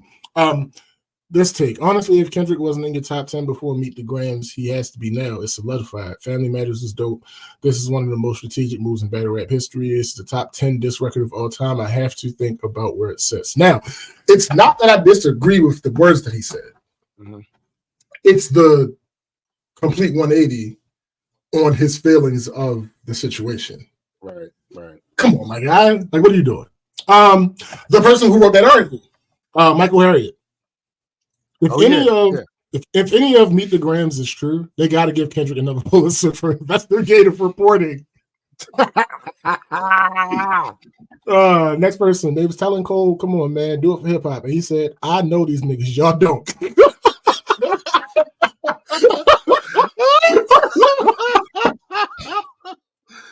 Yo, I never did understand the do it for hip hop thing. Yeah, I'm like, yo, do it for yourself, nigga. Do it for yourself, my guy. Yeah. For Kendrick, next one. For Kendrick to say you're moving just like a degenerate, every addict is feeling distasteful. I calculate you're not calculated. I can predict your angle, fabricating stories on the family front because you hurt Mr. Morale. In Euphoria, then 1 minute after Drake drops Family Matters, Kendrick dropped Meet the Grams, proving that he predicted Drake's angle. Yeah. This is a moment in hip hop. Yo, yeah. My other thing about Drake, real quick, especially with his last response, he seemed to be just drawing from what fans were saying. Yeah, absolutely, 100%. And that's what made it shallow to me. Like for all the same people that tried to criticize Kenny was talking about stuff that we already knew, as if that mattered. They said nothing about the fact that Drake did the exact same fucking thing here for a lot of those bars. And I might add, he utilized the very thing that these people were misunderstanding about what Kendrick was saying against Kendrick by saying that you talking all this blackity black stuff, but your wife is half white. Right. Yo, you literally stepped on this. The people that was running to your defense this entire time about you stepped on all of that by basically using that as an insult. Yep, absolutely. Okay, on stage, yo. The most surprising person that has been up to date and commenting on all this shit for me is Cam on stage. You're right. I did not anticipate him to be as involved about all this that he is. Right. Like I know he likes Kendrick. I know he tolerates Drake, but I didn't realize that he was. But anyway, he said in Spade's terms, Drake played the baby Joker, thinking his partner had the big Joker, but Kendrick had the big Joker. I mean, and for the record, I need for people to realize this, at least about me and these two artists. I have never purchased a Drake album a day in my life. I have never purchased a Kendrick Lamar album a day in my life. Have I heard their songs? Absolutely. But they're not in. Neither one of them are in heavy rotation in any playlist that I'm listening to. Right. I probably listen to more unknown rappers, right? As far as the scope of the industry is concerned, and my friends' music, more than I do theirs, right? Right. So, because what'll happen is people will go, "Oh, these guys must be just huge." Kendrick, no. Listen, I have always maintained, and anybody who is on Facebook, they've heard you say it. I think you've said it on the show. You've seen it. You can ask just Chris. You can ask Aaron. I've maintained the big three is the big three. That's a fact. I'm not. You know who they are. Being in my generation, you can't argue that. Like you could try. You sound stupid. I don't want to have a conversation with you about this if you try to act like they aren't the three that are in that. But I've always maintained that I think Kendrick is the best rapper. As far as how he says the words in conjunction to what the beat is doing, Kendrick by far to me out of the three of them is the best. I've always felt that J. Cole was the best writer of the three. Yes, Drake is the better song maker Bar none. Without question. The problem is Drake, believe it or not, feel how you feel. I'm just talking about stats. Drake isn't as far ahead of Kendrick in song making as Kendrick is ahead of Drake in rapping. Agreed. It's just not the case. I don't listen. Out of the three of them, I don't listen to any of the three of them that heavily. Me either. But I recognize what it is, and I understand what it is, and I all have songs that I like. Less with Drake, but again, I'm not the target audience for that. Me either. I like more. I ain't gonna lie to you. I like more J. Cole stuff than either one of those two. Yeah. So that's that. All right. Somebody said Meet the Graham sounds like the shit Joker would play before torturing Batman. It does. It really does. Really? Like he talking all about now. It sound know what it sound like? It sound like the Joker went and had the Riddler do some research for him about and found out that Batman's father isn't his biological, and they got Scarecrow involved, and he got all right. That's what it sounds like. Right. That's what it sounds like. Somebody said Drake got worse friends than Jesus. Oh man. Somebody said Drake didn't get to enjoy his Ozempic bar for 20 minutes before his own prescription ended up as cover art. This battle belongs on Bravo Network. The next sample that should be used by Kendrick, with Drake trying to talk tough or whatever, should be the one from I think it's Dark Knight.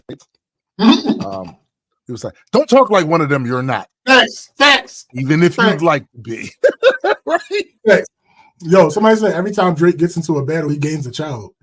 Yikes. Yo. Okay, so before you go further, let's stop right there for a second. So do you think, because I saw this argument being made on Twitter, if it turns out that Drake doesn't have a daughter, Kung Fu Kenny automatically loses? No. I don't think so either. I'll tell you why. I don't think so either. Because there are things. Because for the people who aren't paying attention, those are the people who mostly feel that was the biggest thing about it's that really song. Not. It's really not. It's not. We're going to get to that in some of these reactions, but also there are things that Drake said that are absolutely not true about Kendrick. Like, yeah, he beats his, look. Somebody attempted. This how you know a lot of this shit is just cap, right? Somebody attempted to. I'm providing proof that this is what happened. They shared a screenshot of their computer screen, right? They always had their phone or whatever and took the picture of it, and then shared it up on Twitter of this article that had Kendrick Lamar's face in it, and it had a headline. You could not see the name of the website. There's literally nothing on it that you could see to identify where this was, so you could go and see it for yourself, right? And the fact that you did not just share the link, right, to the article right there in the Twitter thing, that tells me everything I need to know about that shit there. Right. Thanks. Next person. Quote, it's only Big D and there's video proof. Drake. Kendrick. That was so cringy. Yeah. Kendrick, minutes later, they be streamlining victims all inside of their home and calling them tender, then leak videos of themselves to later push the agenda. Yeah. What are we talking about here? And if either one of them niggas respond, I'm gonna dig in just Chris and Aaron X because they got a post talking about how family matters. Get the fuck. If either one of them respond, nigga. Hold up. How long ago did they make that post? They made that on that post. They referenced Kendrick's. They referenced Meet the Grams. So this was after Meet the Grams came out. Okay. Yeah, I'm digging their ass. So I need to know if Alchemist produced Kendrick's response. Alchemist responds with a emoji with the zip mouth. Yeah, I ain't saying shit. Then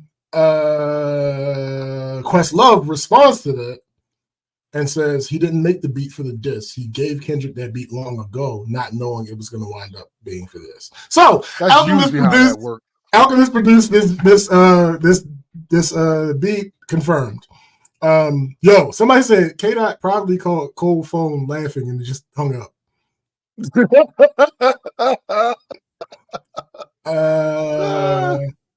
Somebody said whoever Mole is in Drake's camp is right up there with Judas and Brutus.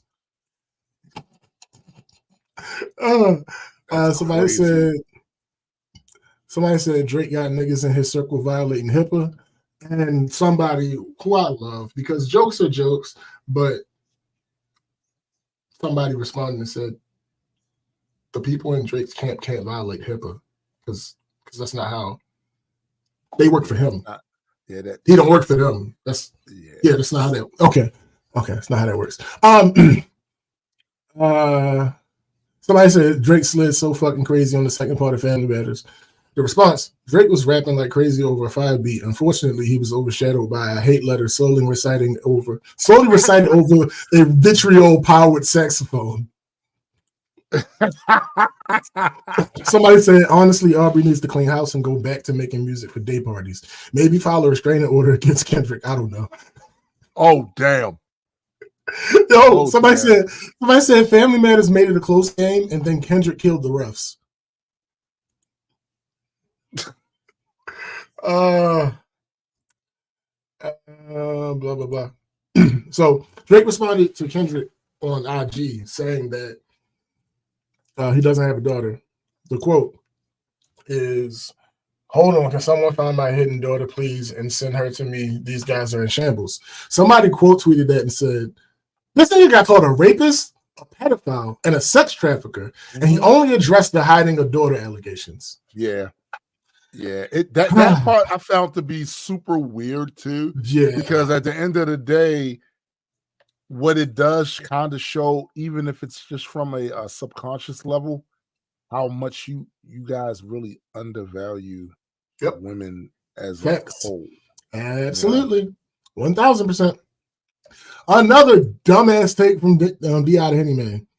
I thought Meet the Grams was extremely boring, and I didn't love Drake's diss to the third beat switch. Niggas ain't rapping no more. They're making rumors around.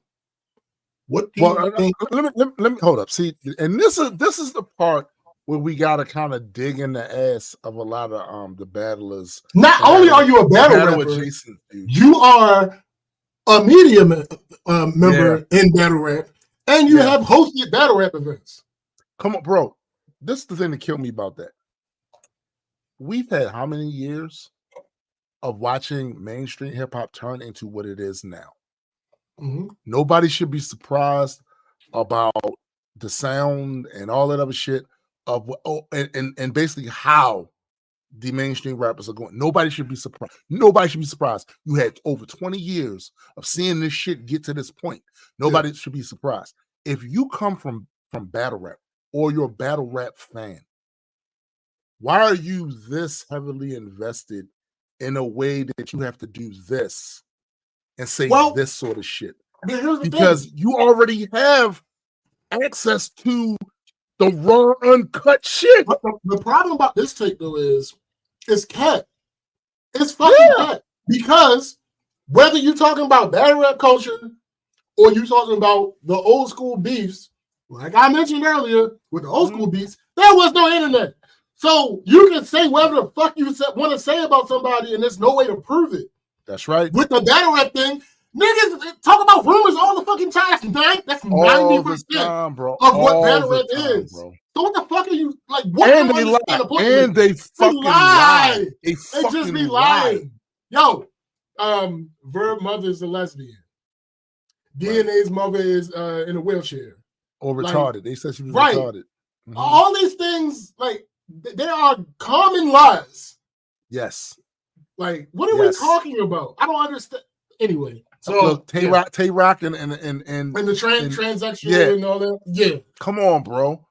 Like, they shine in the transsexual and all that other. Like, what are we talking about? Like, anyway, somebody said, "Nah, Kendrick is the type of dude that would menacingly stare at Drake from across the street and then disappear when a bus drive by."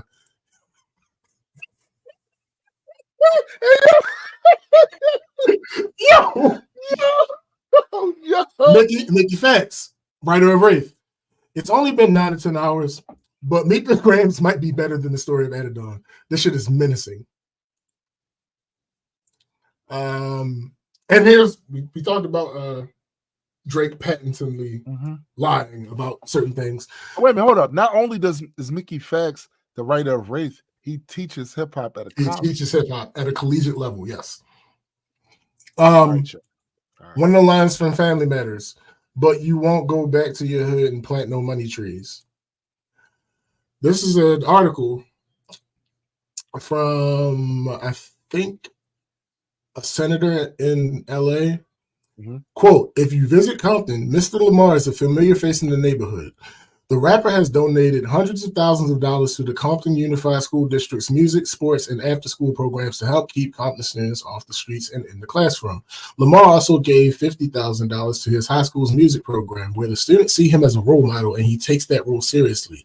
Quote, I always thought how great the opportunity would be to give back to my community off of what I do in music. To have these young kids look at me as some type of inspiration is an honor, he said at the Generational Icon Award ceremony. So he's literally been awarded for doing the thing that Drake said he doesn't do. So now let's do the same thing that they tried to do with Kenny's.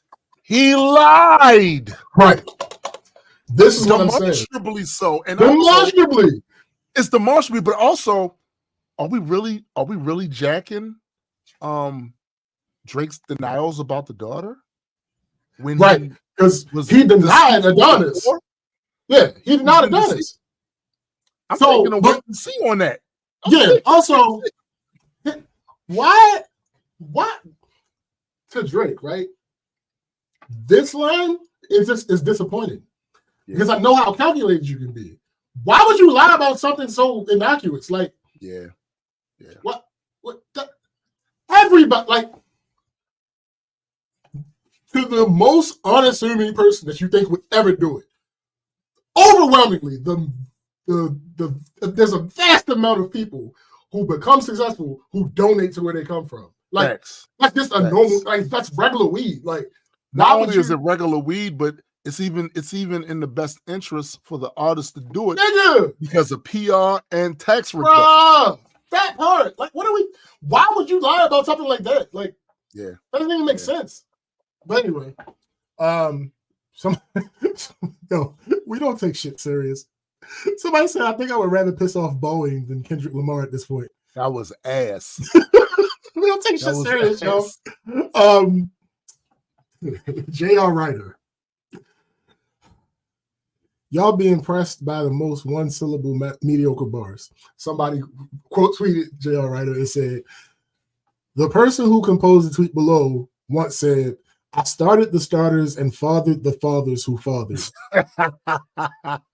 Yo, first of all, I have to push back on a lot of that. The reality is Ice Cube didn't use a lot of multisyllabic bars and no Vaseline, nigga. And it still had the impact. What about that?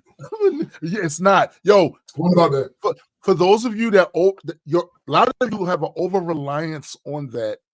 As far as what impresses you, you can write a quality rap. This is from someone that does multis. You can make a quality rap with hardly any multis in there, and it still be hard, and it still be crazy. Like, absolutely, some of y'all be revealing your lack of understanding about this art form. Every word you say, bruh, it's despicable. Absolutely despicable. Yeah. I gotta push back at somebody that's going too hard on the anti-Aubrey train. Because here we go. How does Drake even know that they play The Weeknd at gay bars in the first place? You're a dumbass. It's really that simple. You're a dumbass. There are several ways that one could find out that. Also, that isn't one of those things. Matter of fact, I'm glad I didn't even do this on purpose, but I'm glad I saved this one. It is perfectly acceptable to lie in rap beef. Yeah, they do it all the time. About little things. About little things that don't really have any bearing on anything, but you know it's going to get a reaction. Right. It's absolutely acceptable to lie. That, if it's not true, it's still a funny line. Like, yo, how many of these dudes have lied and said they did something to somebody's girl? nigga, Like stop. Come it, on dude. now. Like, what are your mom came over the house. That didn't happen. Are you really intimately aware of this man's mother? No. Like, what are we? Have you known his mother in the biblical sense? Right. Like, this shit is not. What are we talking about here? It's battle rap. Look, what are we doing? For those of you that are a little confused, much of battle rap and rap in general comes from the dozens. Right. They're trying to be insulting. Right. I know this is hard for you to get because a lot of you motherfuckers came into the knowledge of what this is through other means. Yeah. And didn't realize that a lot of this comes from being insulting. So those of you that clutch your pearls, because it was many of you doing that before, even before when all this shit first started kicking off between the big three. I saw some of y'all grabbing your. I don't even know why people have to diss each other. This is what it is. You know what's funny? I saw that shit all over my timeline. I have not seen any of that shit. No. Recently. No. And let's be clear about a few things. Humans are messy. Mm-hmm. Humans are messy and miserable. Mm-hmm. And we a lot of times love to see the misfortunes of others. Do we have that other switch on us too? Absolutely. 100%. But we're not going to sit here and act like this is not part of human nature. It's the reason why a lot of you motherfuckers like Trump. Yeah. Call spade a spade. Mm-hmm. It's a reason why some of the most toxic people on the planet have the biggest followings. Humans are messy. It's a fact of life. Like, yo, there's no way around it. It's like a bunch of you goofy ass niggas running around here now mad because women chose the bear in the woods over the men. Right. As if we don't know that the most dangerous animal on the planet is a human. Right. We're how capable we are of having a slapbox fight that ruins the environment for 1,000 other species. Thanks. Fuck out of here. All facts. Can't argue. Lost. This is bars. Drama sells. Oh, pockets swell. No, without question. And that's the thing. So I want to clarify about this whole lying thing. So lying about little things doesn't matter as long as it's entertaining. Yeah. You don't get major points for that though. You only get the points that are associated with the entertainment factor. Exactly. That's what. So when you tell something that is a lie, but it's not meant, that part about the situation is not meant to be funny or entertaining. Right. If that's a lie, you don't get points for that. Right. That's all. So lying about Kendrick not giving back to his community, you don't get points for that. No. Sir, because what? No. I mean, it was a clever bar. You don't go back to your hood and plant no money trees because Money Trees was a song from what a lot of people say is Kendrick's best album, blah, blah, blah. All right, cool. Yeah. But no, you just said that because words. And when things are so demonstrable, at a certain point, it's like, see, here's the thing. It's about intent too. So I bet you thought, Aubrey, I bet you really thought you had him on something. Because let me remind you, Jay-Z attempted the same thing with Nas. And the one retort that he did years later that was fire. I don't care what nobody say. I think it was on the Black album where he hit Rosie Perez in the first verse and then hit Nas in the second verse. That was on Blueprint 2. That's on Blueprint 2. Where he was like, when he said some shit about he barely breaks off the people the little bit that he makes. And this is on whom you all place your fate. I put dollars on mine, ask Colin Vine. When the towers fell, I was the first one in line. Bro, Jay-Z already, we saw Jay-Z do that with Nas. Yeah. But I guarantee you, it wasn't as obvious back then, the stuff that Nas was doing. Right. Because the internet wasn't what it is now. Yeah. If I had to guess, I don't remember when Nas really started coming into money because Nas is big money now. But I don't really remember when he started coming into money. So this may have happened before he really started coming into money. But if it didn't, I'm fairly certain that Nas. Sis. And that's the point. And that's the point because that's my problem with it, because it would have taken a very small amount of research. Yeah, it wouldn't have took much. It wouldn't have took because much. Because again, this isn't a situation where like somebody donates something quietly or behind an alias or shit like that. He got an award for his donation. It wasn't an anonymous donation. Right, what are we talking about? This nigga received an award, a Good Samaritan award, effectively. Right. A humanitarian award. What are we talking about? Oh, hold up. Just off topic for a split second to Marissa.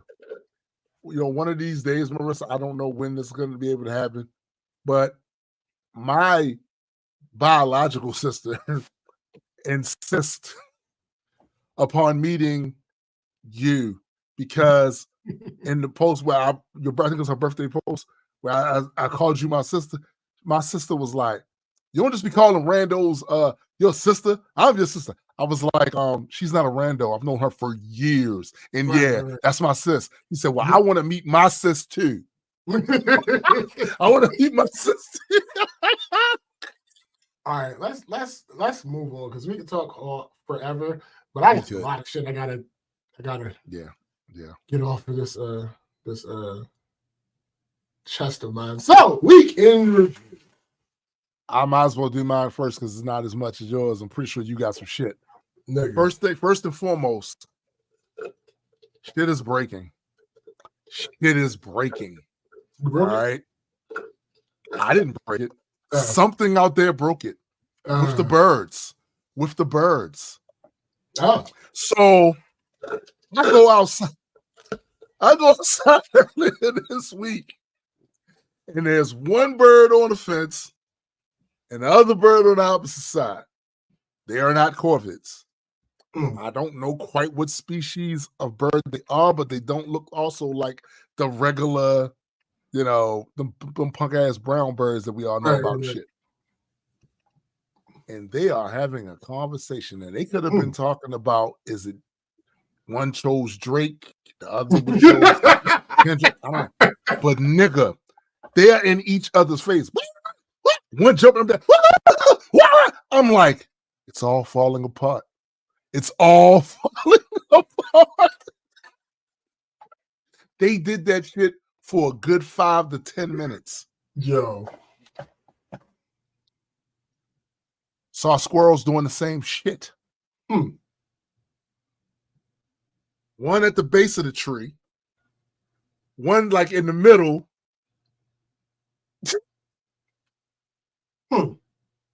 Something's happening. I don't know what it is, but something is 100% happening. Something is afoot. Alliances are fraying. Well, the only thing I can deduce is one of two things. Either your agreement with the Corvids has led them to sow discontent throughout the community. Or your agreement with the Corvids has backfired, and they're setting you up into this lulz sense of security that isn't real while plotting their attack. Either one of those two things. I felt like I was in the midst of a civil war. I'm not gonna lie, or the beginnings of a civil war. Right. Don't get me wrong, the squirrel shit was funny, but the bird shit, like, they were balancing on the fence. What? I wish I could speak your language so I know what the fuck going on. Because that shit looked crazy. Another thing. So, my daughter is a homebody. Shouts to chaos. That's the best way to be. Yeah, she is very introverted. The difference between her and me is that I found exit ramps from it because I had certain aspirations, Mm. and that required me Mm-hmm. to force myself to be. You can't just, you gotta. But the older I get, the more I see myself sinking into those same patterns, right? Yeah. I've noticed it. That said, though, these last few weeks, when she got reacquainted with her high school best friend, I have seen a big change. Marked. Yeah. Now, to be clear, it's a targeted change. It's her friend, but no, I love that for her. That's right. That's how that's supposed to work. So her friend does D&D stuff. Right. She has a whole D&D little club over there. Siobhan's always wanted to get into that. Matter of fact, a lot of times when she's home, she watches some of that stuff because now I had no idea this was a thing, but apparently on YouTube there's a whole community of people just watching people play D&D on there, right? Yes. So if there's a thing that you can do, there is a community of people. There's a community of people doing on YouTube. That's a fact. That's a fact. So Sharonda's always wanted to do that. She goes over there and she does that. Now she destroys. Well, I don't know, but I know she's really got into it. She went and bought her own dice. She's created characters, all this other stuff. So where her friend lives is in Fort Meade, which is close to where we used to live at. So a lot of times she'll go over there and be over there, of course, for hours playing the damn game. She'll come home if she has to go to work or something in the morning, but sometimes she'll just stay the night over there. And as a parent, even though my child is grown, but because I know my child and I know her introvert and all that, and also I am definitely one of those protective fathers. Right? That's, you know what I'm saying? Like, but I know I've had to exercise the restraint of a protective father in order to allow my kid to have this, because it's one thing about me. I have anxieties about losing loved ones, which is why I react the way I react when a loved one is threatened. I don't like that shit. Right. I don't like that shit. So in that vein, I've made it so, look, you can't just not come home and not text. Yes, absolutely. I don't need you to do this big production. You just need to go stand over Elena's house. Right. Stand over Elena's house. That's good enough. Yeah. Because my mind will wander off into these, you know. Don't do that. Right. So she's been good at that, you know, since we had that conversation. She only did it one time when she didn't. I was like, Because my wife will tell you, I will be on some shit. Where's my monkey? Right? So seeing that in her now, you definitely can see how the interactions do help. It changes the way people's outlook is. One of the things I always said to her was that you ain't never got to go nowhere, as far as I'm concerned. My son either. You ain't never got to go nowhere unless you want to, right? That's different. But you got to understand that I ain't gonna always be here. Right. And neither is my wife. And at some point, you're going to be without us. Better to forge relationships with people that you have, people that can hold you down when the inevitable takes place and you got to deal with all that loss. Yeah. People that you are already invested in as a friend or loved one, so that when we gone, it's not like you alone. Right. Right. That's important. Now, I can foresee Elena and Siobhan having their own apartment somewhere. I can foresee it. But the thing about that is, Elena has to understand Siobhan's going to Panama. Listen, it's not. Right. She is super hyped about that. Right. So just bear that in mind. That if the bag materializes sooner than I think, whatever y'all decide to do, have your own get your own little apartments and all of those shit like that, that's cool. But understand the lease thing. What up, Discord? Understand that lease thing is a thing, right? So don't get trapped in the lease. Right. He's going. Oh, he's going. Yeah, that's my week. Told you I ain't had much. All right. I don't even know where to start. Okay, so the reason, we're gonna end up going over. the reason the show was cut slightly short last week is because we had my parents over for brunch. Meet the parents. Birthday. Well, meet the Grams. My stepfather's birthday is actually 2 days before Tim's. So that was fun as always. It was definitely different having them at my place rather than being at theirs. Very, very different. Actually, this is the first time either of them have ever spent time visiting me at my place of residence. It wasn't my mother. That's funny. My mother was fussing at me about that, but there are a bunch of reasons, right? So one, I don't like people, right? But hear me out. They're your parents. No, hear me out. Now, of course, I like individuals, right? And they fall into the list of individuals that I like. Yeah. The thing is, though, I don't really be having people over to chill ever. Like, I might be able to count. You don't like people in your house, yeah? Listen, shut up.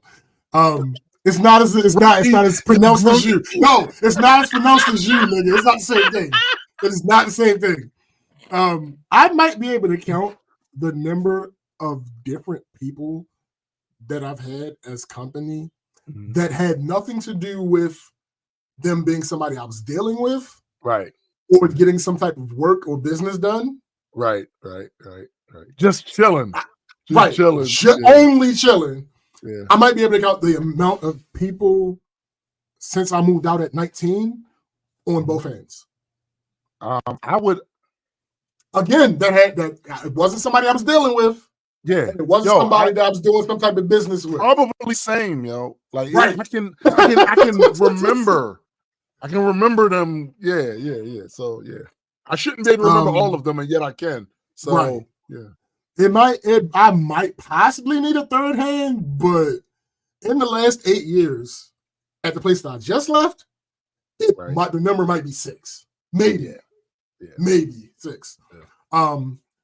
My places have never been really conducive to having my parents that sort over. Of thing. When I left their house, there were 3 other people on the lease that I gotta feel this. Yeah, there were 3 other people on the lease in that place. One brought his girlfriend to live with us, so there were 4 people living in that house. And then throughout that year, there were several other people who lived in that house. No, I was not bringing my parents there. And also at that point in time, me and my stepfather we wasn't really seeing eye to eye. My next place was a 1-bedroom apartment, but I used the living room as my bedroom because it made more sense to me. So that really wasn't set up to have any type of company that I wasn't messing with. My next place was I moved back into my grandmother's house. My mother specifically obviously would have been invited there, but she decided to stay away because of not wanting to be privy to certain potential things that may be happening in that house, because it's the house she grew up in, and it was not just me living there, it was other of our family living there. And it's that whole sentimental thing. Like, we don't, as the grandchildren, we don't necessarily have that same connection, even though we grew up there as well. we don't necessarily have that same sentimental connection to the house as she did, because she grew up there far longer than we did and far further ago, time-wise, than we did. So her sentimental connection to that is much higher than ours was. So there are things that happened in that house that my mother absolutely would not have approved of. So in order to not see them firsthand, she kind of stayed away. My next place was where I had the highest number of times that people came over just to chill. But it was about a 40-minute drive away from my mother's house. If you took the highway, and back then she didn't take the highway. So anytime I saw her during any of these time periods, I would generally be going to her house. The next place I lived was the last apartment. We've talked about that already. And the third reason is because of her schedule, it just seemed easier to go see her generally, like, because she works 4 on, 4 off. And then even with the 4 on, 4 off, I'm sorry, layman's terms, she works 4 days and then she's off for 4 days. But on those 4 days that she works, 2 of those days are morning shift and 2 of those days are night shift. So her schedule is really kind of weird, and it doesn't seem to have a rhyme or reason, even though I just explained the rhyme and reason to you guys. So it's a little more difficult to organize her, and it's more opportunities for me to come see her, because if she has to work in the morning, I can stay longer than she would be able to stay at my place for that situation. So yeah, it's definitely great to be in this position now where I'm 7 minutes away from her and I have the space to accommodate her, and the person I lived with is a loved one to her. So like that's great. Let me see what's next. Yeah,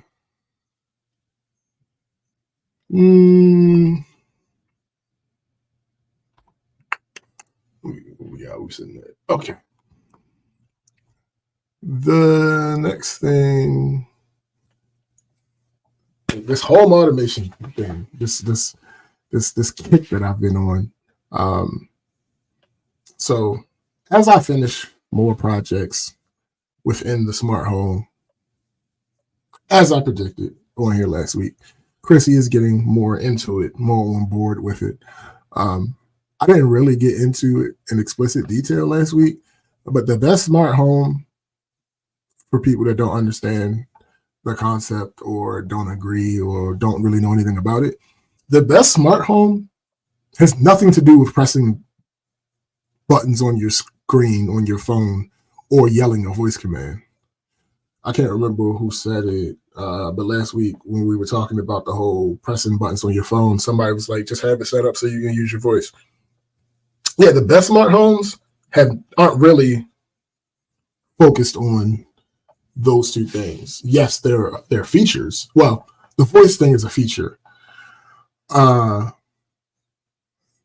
The actual best part of a smart home is the automation that is involved. Like I said, the voice is a feature. The being able to tap things on the screen is mainly for setup, troubleshooting, and for fail-safe purposes, right? Voice control is kind of more, it's not that it doesn't have any utility, it's just more on the gimmicky side, which is cool. It's cool, but despite the fact that we have a 3-hour podcast, I don't really like talking that much. So having to rely on talking in order to get anything in my house done, not for me. Not for me. Not one of my aspirations. So some people might think it's silly, but we're actually solving real life issues now. They're first world issues, obviously, of course, but there's some actual solutions going on. It would absolutely be less convenient to have to turn on the bathroom light, for example, with your phone. Absolutely. That would just be done for novelty's sake. Y'all know me better than that. I don't really do shit for novelty's sake. I don't really do shit because it might be deemed cool. Like, it's not really my thing. The first thing, so there are several reasons that go up. I'm just specifically talking about the bathroom. The first thing is not problem solving at all. It's not.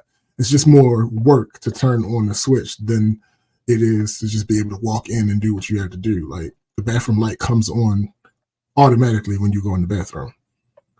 There's a timer. Once the timer expires, it checks to see if there's still any movement in the bathroom. If there isn't, the light goes off. If there is still movement, the timer starts over. Very simple.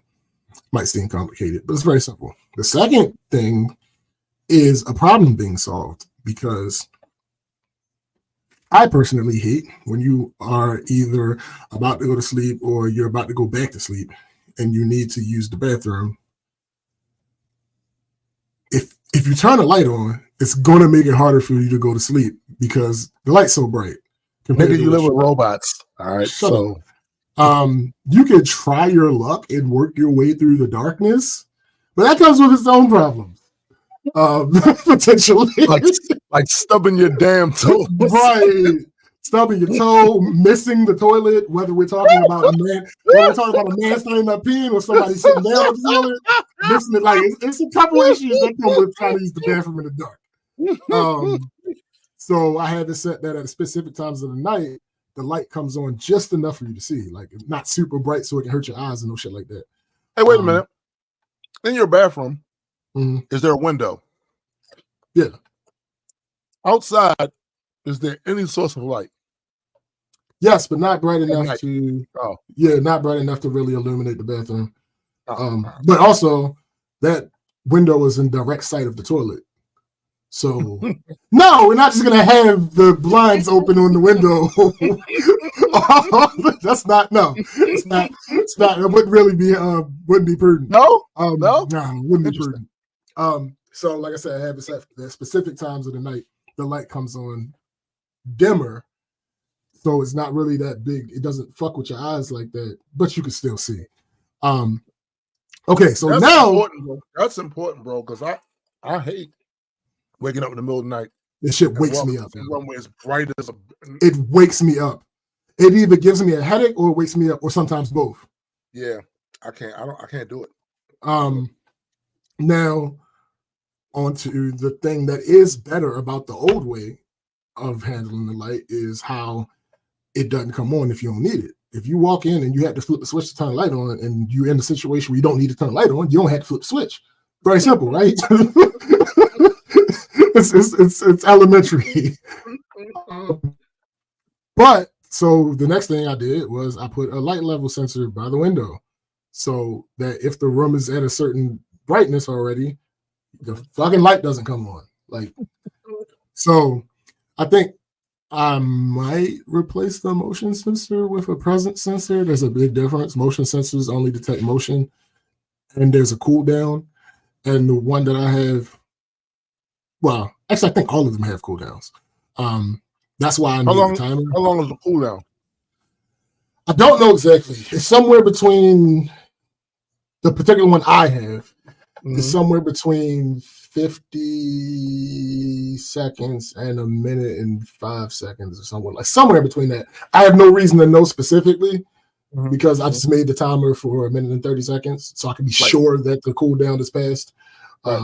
So yeah. I also the difference is presence sensors detect if there's a person in the room at all, and it constantly checks. But the reason I might not swap it out is because the motion sensor runs off of a battery, and the presence sensors, all of them that I've seen, have to be plugged in, and there are limited outlets in the bathroom because it's a bathroom. It's a bathroom. Yeah, no, we don't have any outlets in our bathroom. That's crazy. Yeah, that's crazy. I feel like every bathroom should have one set of outlets. And that's the thing. All the bathrooms upstairs, of course, do. But it's the one down here. Maybe that's crazy. Add on or whatever. I don't know, but yeah, it has to be. That has to be it. They created a bathroom where a bathroom wasn't, and they didn't think about the electric. They just had it so that you can have light in there. Yeah, I hate it. All right, so Hadn't talked about this in a while. Vacation. So, vacation, all I ever wanted. So, speaking of that, when you go there, speaking of that, my wife was talking the other day about our eventual escape. Mm-hmm. So we were talking about even if, like, say, for some odd reason, Siobhan changed her mind, didn't want to go, Malik didn't want to go, or they were coming later than where we were going down there. We was looking at apartments, condos, shit like that. And then it was like, we still should get a 2-bedroom. She said, because I know James is going to want to come down. Nigga. I know. Want to come down. I will be. You did what? All right. Say less. Say less. Give me 2 weeks. Don't take this shit out. So yeah, they have started planning the next vacation. No, notice what I said. Understand the words that I did. They started planning the next, because again, I've retired. I'm retired.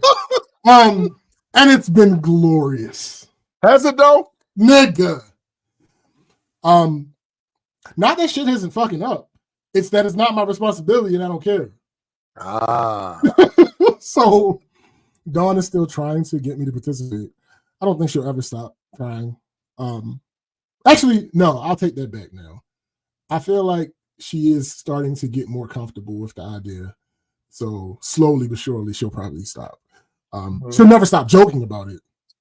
But as far as actually expecting me to help, yeah, eventually they'll probably stop as she gets more comfortable. I was in the room when they were planning, and I realized something that I'd never considered before. What's that? Marcus is delusional. I'm sorry. I've said that before, but let me explain. Let me explain. More so, he's idealistic. He does this thing where he wants to invite the entire world on these trips. It's less of an issue when we do all-inclusive resorts, because whatever room the hotel has is whatever the room the hotel has. That's just what it is. But when we do these Airbnbs, it affects the entire trip. My realization was that I let him slide on this behavior when we were planning trips together because I didn't want to do more work. Also, me telling him not to add a bunch of people, he can try to attribute that to me not liking people. Right. But he's planning this trip with Dawn and Chrissy. Dawn is kind of neutral on people, and Chrissy loves people. Them telling him that we don't need to add a bunch of people, that's saying something. It wouldn't make sense for him to attribute them to not liking people, and it would have a much more immediate effect. So hold up for a second before you continue. I noticed that we had like almost 14 people on the live stream. I just wanted to say to them real fast, if some of you came here for the Drake and Kendrick conversation, we had that. Oh yeah, that's before. Yeah. So you might want to go and go back. Yeah. Scroll back. Started to show it all that. Yeah. So I gotta tell y'all what he was trying to pull off, nigga. So we're going back to Myrtle Beach. Phrasing. I mean, yeah, you're right. We're going back to Myrtle Beach. We are trying to get the same unit that we had the first time we were in Myrtle Beach. There were 8 of us on that trip. The unit has 6 rooms. 4 of the rooms have 1 bed. 2 of the beds have 2. 2 of the rooms have 2 beds. One of the second beds is like a full-size cot that sits on the floor. Not really serviceable for a full-grown adult. No, except man, the person that slept on it last time, she is a bit diminutive. She's a shorter woman. Still, it wasn't preferable. It was just serviceable. And I feel like when you go on vacation, when you go on vacation, it should be more than serviceable. Yeah. You should at least get some type of enjoyment, some comfort, some relaxation out of it. So, wake up every morning with a bad back and shit. Right. So, we were here. There was 6 of us downstairs while all the planning was going on. That's basically the core people that go on the trip with a standard deviation of like 2. This nigga, Marcus, was talking about everybody in the room inviting people. Not a person, people. Each of the people in the room, each of the 6 people in the room inviting people. Oh, hell no. Let's go back and do some math. There are 4 bedrooms that have 1 bed. Chrissy and I will have one of them. Dawn will have one. Fab will have one, and he was potentially bringing his girlfriend. That leaves 1 room with only 1 bed and 3 rooms total. Tiffany slept on that damn cot the first time we went, so we're not doing that again. We're not doing that to her. Ain't no way. I don't think she wants to invite anybody, so she should get that last room that's just 1 bed. Right. That leaves 2 rooms. Marcus is inviting someone, so one of the rooms is his. That leaves 1 room left. There's a person or 2 in the group that at that point wasn't there. Who and how are we supposed to invite extra people? Yet he wants everybody to invite more people. All right. So he even said out of his mouth. Why though? That sounds like a lot of motherfuckers, man. He even said out of his mouth, more people just makes the price go down. No, sir. That's absolutely not the only thing that more people causes. That will have an effect on the unit, because even though the place technically sleeps 16, ain't no way we're getting more than 8 people without issues. Facts. Another thing more people causes is us needing more food, so that's more money. Another is us needing more transportation. That's more money. That's significantly more money. And you also increase personality conflicts. Nigga. So I wrote all that Tuesday. That note, all those notes, I wrote those Tuesday. Unfortunately, the story, much like the beat, goes on. So enough of us decided that we needed to add a day to the time that we originally settled on. Dawn got with Chrissy and decided that what the new dates would be. Then she said, then Dawn sent out a group text. Everybody just said, okay, except Marcus. Marcus's response was, I thought those were already the dates. Mind you, not only was he a part of the planning team, he is also the entire reason why we were not going to do the extra day in the first place. Right. What the fuck do you mean you thought those were? No, you didn't.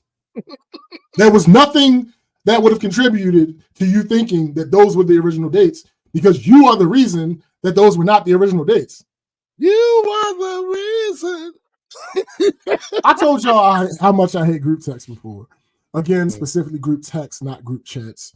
I was driving for most of this conversation that we're talking about right now, at least after it started. So I just kept getting my music interrupted. But that's not the main issue. It's group text etiquette that niggas don't adhere to. But back to the story. So they were finalizing everyone that were going. Marcus is bringing somebody. Again, there are 6 rooms. Tiffany mentioned that she wanted her own room. Something I generally make sure of when I'm planning is that nobody needs to share a room who doesn't want to. Right. Again, with the amount of people we had literally just confirmed, the only people sharing a room were me and Chrissy, of course, and Marcus and the guy he's bringing. But Tiffany saying that prompted a recount, and it was again confirmed. Then Tiffany says, okay, we should be good. Here comes Marcus. I'm sure I can reach out to another person if we need the numbers. Now I know that you're thinking he can't possibly get any worse than what he just said. You would be wrong, my friend. Oh no. Debbie asked Marcus if he is sharing a room with the guy he invited. When I saw this question, I was annoyed for 2 reasons. One, it seemed like the most obvious answer in the world. In hindsight, my annoyance with it has waned because it's Marcus. And with Marcus, the obvious isn't always so obvious. But the second reason that I was annoyed with her asking that question in the group chat was she was sitting 20 steps away from him at the time. Oh. Even if it was a valid question to ask, why did you feel the need to text him in the group chat for a question that only pertains to him? Yeah. When if she just would have turned her neck to the right, she would be looking at him. Right. Facts. What? Shut up. Then later in the conversation, Marcus typed some shit that somebody else in the group chat had no business saying. Luckily, he had typos and didn't outright say the thing. So that person texted back that they didn't understand what he said. I had to switch to the normal group text to tell him to shut the fuck up. Then I texted in the trip group chat like, hey, that was an inside joke. Don't worry about it. I swear to you, he's a child that we only keep around to look pretty at this point. Aren't we all just children, though? Yes, but this is different. I am the first person to admit that I am still a child at heart. Absolutely, 1000%. This is something different. This is something completely different. This is an annoying toddler, bruh. So just understand that this was the level. I mean, because I'm like, yo, why the fuck would you say that? What is going on? No, literally so fast. Like I had, luckily, because who knows what anybody else would have said. Luckily, I had just stopped driving. And I opened my phone and saw the group text and I saw that message that he typed. I switched over to the normal group chat. Marcus, shut the fuck up. Switched back to that group chat. Oh, don't worry. It was an inside joke. Don't pay him no money. Oh, see, like I said, I'd have pulled at that thread. I'd have pulled at that thread. That's what I'm saying. Like, yo, what is wrong with you? What was wrong? Why would you? Luckily, they were just like, okay. Right. But nigga, like, what are you doing, my guy? Yeah, bro. Like, well, see, Discord, if you're referring to the trip, no, specifically Marcus. Yes, I manage Marcus specifically. 100%. Manager. Yeah, manager. Because, like, bro, what do you do? Like, what the fuck? You're manager. What? Yeah. And also, because other people that were in the group chat knew that he shouldn't have said what the fuck he said. So also in the normal group chat, Tiffany was like, aren't you not supposed to say what you just said? So anyway, let me see. Work. Why did he think he could say that? Because he doesn't think. He does not keep. I can't even think of an accurate way to explain it. He is largely oblivious to things that he absolutely knows. He is largely oblivious to things that he is absolutely aware of, which sounds like a contradiction. That makes it he's a blonde. Effectively. Like, it sounds like a contradiction because it should be. These aren't things that he doesn't know. These are things that he inherently knows. It just, for some reason, it skips. Bruh, that part. Fab, I know. Like, I'm so happy. Luckily, so this is what happened to be the case. It happened to be the case. It happened to be the case that in the beginning of this conversation, Fab was on break, but he had to go back to work.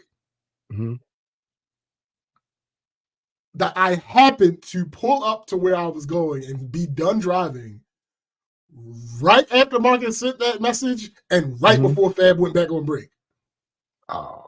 So I was able to avoid what would have absolutely been a disaster. Like, what the fuck are you doing, sir? What is wrong with you? And Fab ass would have just stoked the flames. Of course. What are you talking about, Marcus? Explain in detail. Why, whatever do you mean? Right. Let me see. Work. I fixed a 2-year-long issue at work Wednesday. I normally say it's the little things in life, but fuck that. This was a huge deal. Yeah, this was not a little thing. This was a huge deal. I may have brought this up before. So the firewalls that we use at work are extremely specific. There are several ways available to control network traffic. The route we've chosen is to have a whitelist for sites that people can access. With our firewalls, in order to do that, we have to first block all traffic and then allow specific things we want to get through. And the allow list takes priority over the block list. course. The problem that this creates is you have to enable every single site that you want people to be able to have access to. Luckily, you can just use the domain and it works fine. The easiest example I can give to people that aren't following me is if we start from scratch and block everything, but we want to go to Gmail, for example, enabling gmail.com will let that be the only site that can come through. But being able to enable just google.com means that person could get to mail.google.com, which is going to get you to Gmail, or docs.google.com, which is going to get you to Docs, or Google's regular search engine. Like the domain will allow you to get to more places. The next problem, though, is that every site or domain that a site uses is not always forward-facing. So that leaves me to have to find all of the hidden domains that any site uses. The problem is I'm not trained to be a fucking network administrator. And since we have one of those, I shouldn't have needed to know that particular information. Well, several times we've run into an issue where I enable a site, the people try to use it, and then the full page doesn't load, or a button doesn't work, or even the entire page will just be white. Right. There's a log on our firewalls for monitoring traffic. 8 times out of 10, I'm able to use that log to find the additional domains that I need to enable for the site to work well. 8 times out of 10. Right. Those other times, I have to get our network administrator involved. That is the number one most annoying thing about my job. Not the people that I have to deal with, interacting with him and trying to get him to do his job. Because he isn't a full-time employee. He has a whole nother career. Like, it is like pulling teeth trying to get him to do anything. His response time literally varies from 5 minutes to a week. But in most cases of me not being able to find whatever hidden domain, he eventually fixes the issue. But there were 2 situations where for some reason he never fixed the fucking issue. One of them has been lingering for 2 years. The other one has been lingering for a year. Here's the thing. I joke around. I'm also lazy. I don't like working in general, but I absolutely hate unfinished business. I don't like people bitching about things that I have anything to do with. Right. I'm a problem solver by nature. I'm not talking about the fake masculinity bullshit. No, it is in my nature as an individual to try to fix any issue I come across.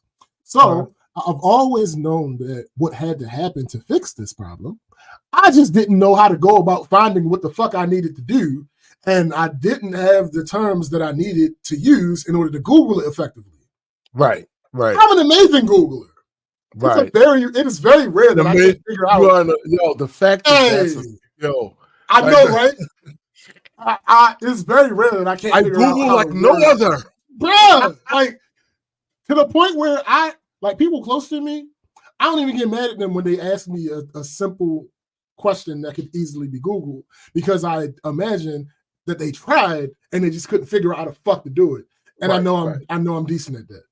So it is very rare that I cannot find out how to word a query in order to increase the chances of me getting the information that I'm looking for. It's very rare. But with this, Bo don't know. I couldn't figure it out. I could not figure it out for the longest time. AI now, though. You can just enter ChatGPT. That's exactly what happened. Similar to Google, you have to know how to talk to it nicely for it to be the most useful. This is another skill that I have. So this is actually the second time that ChatGPT has helped me in my job. Remember those fucking professional emails that I had to send? Yeah, yes. I ran those through ChatGPT. I told it exactly what I was looking for. I gave it the components that I knew already, including the type of firewall we use, the system that it runs, and it showed me exactly how to find exactly what I was looking for. Yeah, it's dope. Well, I don't need it anymore, Discord, but thank you. They told me exactly how to find exactly what I'm looking for. And I used that method, and I was able to finally get those sites up and running. And I'm not talking about small issues. I'm talking about one of them was one of the sites was one of the application online app systems that we were using. It sometimes would freeze in the middle of a person doing the application.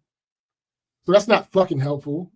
The other site, again, we are a apartment leasing agency. The other site that we couldn't fully access was the site where you pay water bills. We could not find how much somebody owed on a water bill by using the address. They had to have the account number. The problem with that is the people in the field have no regular access to the account numbers. We have over 6,000 units. There's no way. No, they would have to call somebody downtown to get the account number, or they would have to ask somebody downtown to look it up for them. Right. Which you can understand how annoying and how much of a hindrance and how much of a time sink that is. Absolutely. So yeah, I was able to fix that shit and get those two things up and running. All right, last thing, work. This one may be me venting more than most of the times I get on here because I believe the situation is mostly resolved and will turn out to be just fine. Usually when I vent on here about work, it's an ongoing situation or it has already ended badly. This is purely me releasing frustration that has already passed. My job is building a training center.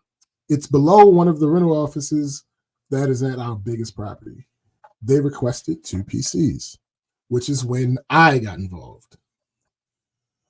What my list of tasks entailed was to convene with my boss to figure out the things that we needed to make us feel good about putting equipment there. Things like the type of door, the lock, the alarm, that type of thing, to make sure that our shit don't just walk out of there. Then my next task was to make sure the proper cable gets ran in order for the PCs to work. And then my last task, is to put the computers in place. Right. So I went to assess the space and told them the physical things we need them to do. I talked to someone and told them exactly what to do as far as wiring. This was March 21st. At that point in time, they said that the center would be up and running in 2 weeks. Again, that was March 21st. About a week and a half ago, that person said all the wiring was done. The 2 people who will be working out of that office are ready to be in their new place. So they try to keep in touch with me whenever progress seems to be made. They were under the impression Monday that the only thing that needed to be done was for the new cabinets that had already been delivered to be hung. And just a little bit of cleaning. That's what they thought. That's what they thought the state of the place was on Monday. So they got in contact with me. Hey, can you meet us at the blah, blah, blah, and make sure everything that you need is done, blah, blah, blah. I'm like, cool. Clearly, that's not what happened. There was a laundry list of things that still needed to be done. Mind you, again, it was supposed to be completed in 2 weeks back on March 21st. It's May now. Doesn't look like that happened. It's May now. An entire month plus has passed. So again, there was an entire laundry list, but I'll just speak on the things that involve me. They never got the locks they were supposed to get. They didn't even get the door they were supposed to get, or add one of those soft closing hinges that every time you open the door, it makes sure to close all the way. They didn't do that. They never talked to the alarm guy. At that point, they had never talked to the alarm guy. Then there was the one more thing. Since I told them what wiring was necessary, periodically I would check the closet in the rental office where the network equipment is to see if they ever made the connection. Right. The same that first day on March 21st, I said to them, "Hey, it's 5 ports up here still left in this router. That's definitely enough to feed what's going on downstairs. These are the ports. Use these ports." Okay, cool. Periodically, I would walk in to that rental office, go into that closet. Oh, all 5 ports are still open. Okay. Next time or two I come. Oh, all 5 ports still open. Okay. This happened a couple more times. So,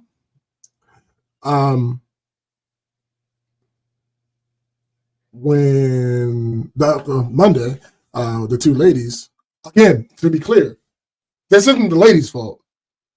They aren't the ones setting it up. They want it done just as much as I want it done. Of course. So Monday, I'm talking to them. They're like, can you check and see if the phones work? Okay. The phones we use are VoIP, Voice over Internet Protocol. I don't know how many people still use landline phones, but I know that they still sell them. Anyway, these phones, they work through an Ethernet connection. The switch that we use has power over Internet ports. This will provide power to certain devices and eliminate the need to use a proper power cord. The phones are one of those devices that allows power over Internet. So I connected a phone to each port in that room. Nothing. I told one of the ladies to come with me so I can show them something. We went up to the rental office, went into that closet, and I connected the phone directly into the router. Instantly powered on, loaded up, got its IP address. I said, so you see what it's supposed to look like, and you see what it looks like downstairs. None of this happened downstairs. So at that point, we know 100% sure that they did not do what I told them to do. Of course they didn't. But maybe they just did it differently, and I don't know how they did it. And there actually is internet on there, but it's just not power over internet. Okay, cool. Went back downstairs, took the power cord out of the box, connected the power cord, plugged the power cord in. Phone turns on. Took the Ethernet cord, popped into the port. Still nothing. You broke it. So one of the ladies calls the guy, the one who I told exactly what to do, and the one who said that all the wiring was done. Mm-hmm. And his response to the query about why the phones don't work is, oh, they're not connected yet. Excuse me, but sir, you said, sir, it's not connected yet. But sir, you said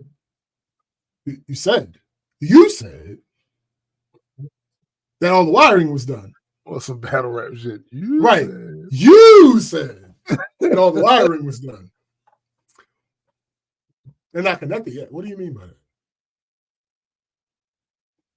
What do you mean by that? You heard me. I did. Okay. So I left. I'd have left. Like, listen, I would have left too. I ain't gonna hold you. My job there is done, and that's funny because they were trying to decide who was gonna call him, and they looked at me. I'm not calling him. Nah. I'm not calling him. I did my job. Yeah. See, I did what I was supposed to do. I contacted him and told him exactly what he needed to do in order for this to work. Right. He, for whatever reason, didn't do that thing. Well, it's not my job to you. Yeah, I'm not about to. One of y'all go ahead call them. Oh, they're not connected. Oh, okay. I'll see y'all later. It was really that quick. Like, oh, they're not. Oh, okay. I'll talk to y'all later. Because about 40 minutes. This is the worst, the most annoying part of this story.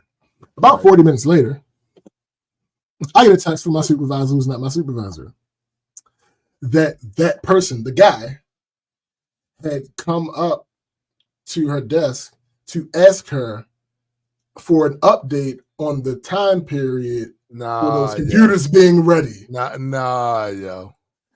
She texts me like, hey, such and such just asked about the computers. Did you start on them yet?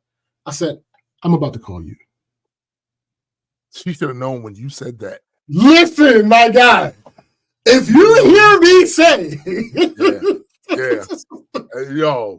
yeah. And I explained to her everything that happened, and she's like, "Oh my God!" I said, "Yes, this is what I'm dealing with." She was like, "All right." I said, "I can start setting them up tomorrow." The problem is there's no way of knowing when the fuck it'll be ready for me to take them there. And he was like, well, if you have no problem with starting tomorrow, that's fine. Let's us not be the reason that anything is held up. I said, you know what? That part I agree with. Yo, that is 100%. literally, that is a management mantra. Absolutely. That's a management Let it not fall on us. Right. It's not going to fall on our department. We're going to be ready. Right. I said, you know what? Absolutely. You know what my Aunt Ann told me? That I remember, rest in peace, Aunt Ann. I remember she told me when I was in a huff about something. I don't even remember what it was. But I was wronged. And the way I wanted to handle that would have probably been equally wrong, right? Yeah. My aunt said to me, not knowing everything that took place, he said, you need to make sure you right. That's facts. Remember? You need to make sure you I ain't always followed. It's a hard thing. It's a hard thing to always do, but it's good advice to follow. Yeah, like that pops up. What's up, Ken? DJ. What up, Ken? That pops up in my head every so often when I'm thinking of some bullshit because some shit happened. I feel justified in doing something fucking. Nah, you make sure you right. Absolutely. Yo, DJ, you might want to go back to the beginning of this episode. But yeah, man, it's like the problem. So other people, bars. So certain people in my department have an issue with this guy. I generally don't. The problem that continues to manifest, though, is he has an overestimation of his abilities. Not what he's capable. Well, it's not that bad. It's not necessarily what he's capable of. It's how much he's capable of at once. That's the issue. Gotcha. So it's not that he's not qualified to do things. He's absolutely qualified. The amount of work he can do. Right. Yeah. Within a given time period. Yes. Right. And that is what really ends up always biting him in the ass with everything since he's been with the company. But he's an MIT graduate. So and again, it's not that he's not smart. MIT. So you back up. Right, exactly. It's not that he's not capable. He's highly capable. Right. It's just that time management isn't his best. Right. It's just not his best attribute. Like, and then it ends up being things like this. Like, sir, you told them people. You said you told them people 2 weeks on March 21st. That would have been early April. It is early May now.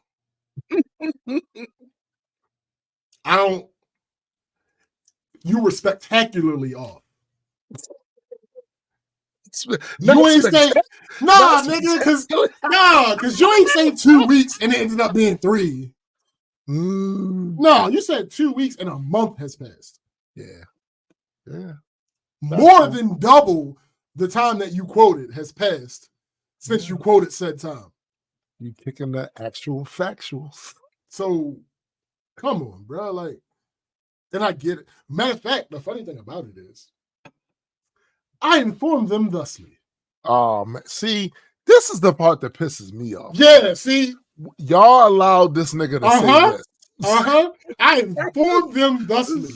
When I was walking through, when I saw everything that needed to be done in that, because basically what they did was they took an apartment and they're converting it into what will be the training center. So when I saw all the stuff that needed to be done in that apartment in order for it to be complete, and she told me question about that. Training center.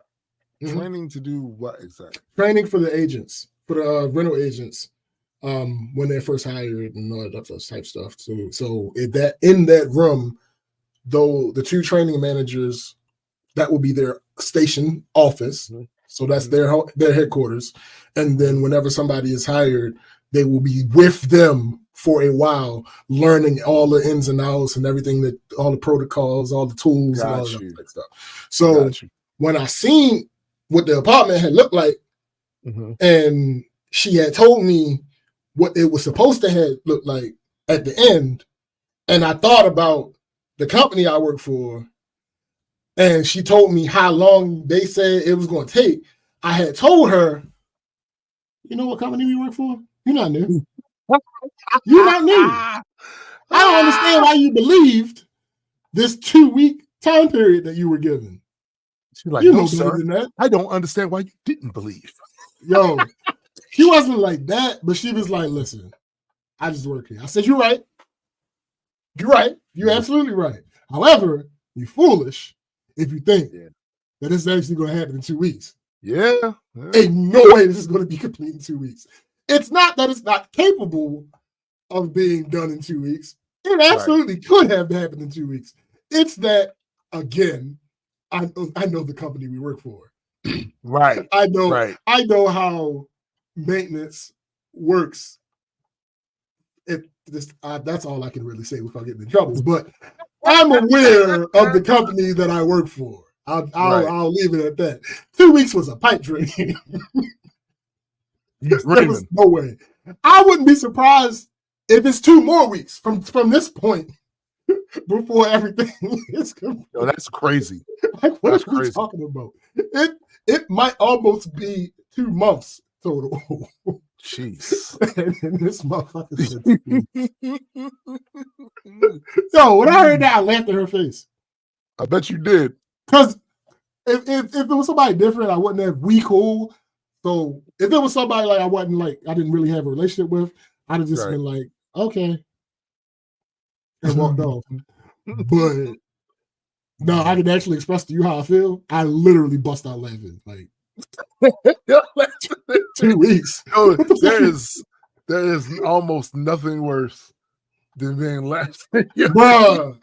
I'm like, yo, he said it should be about 2 weeks. And you believed him? Yeah. He is amazing at what he does, but I don't what think he does that is one not person as he thinks it is. Right. Putting him aside, I'm pretty sure one person couldn't do everything that needed to be done. And I knew for a fact that he wouldn't be doing all the things, even though he probably knows how to do each thing that needed to be done. But there was just simply no way. There was simply no with all the regular operational things that need to be taken care of for every department that will be involved with renovating this apartment. Right. And their other daily jobs, the daily issues that they have to deal with throughout the job. No. Yeah. If you happen to have some extra people on hand or hired some outside contractors or something, that's one thing. Yeah. But we doing this in-house? Nah. It's not happening. Ain't no way. No way in the goddamn. Nah. Sorry. Ain't no way. But so we're not going to do Am I the Asshole, but I am going to let you guys hear the song. Yeah. I'm going to let you guys hear the song. I will probably shorten the intro in the future, but here is the song that we have landed on for Am I the Asshole?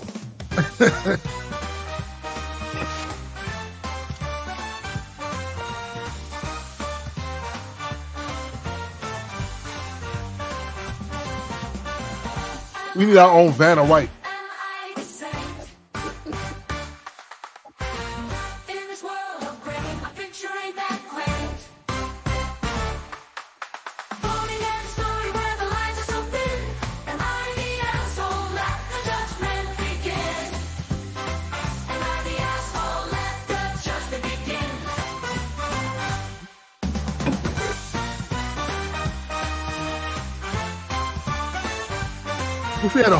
We should have like people with top hats.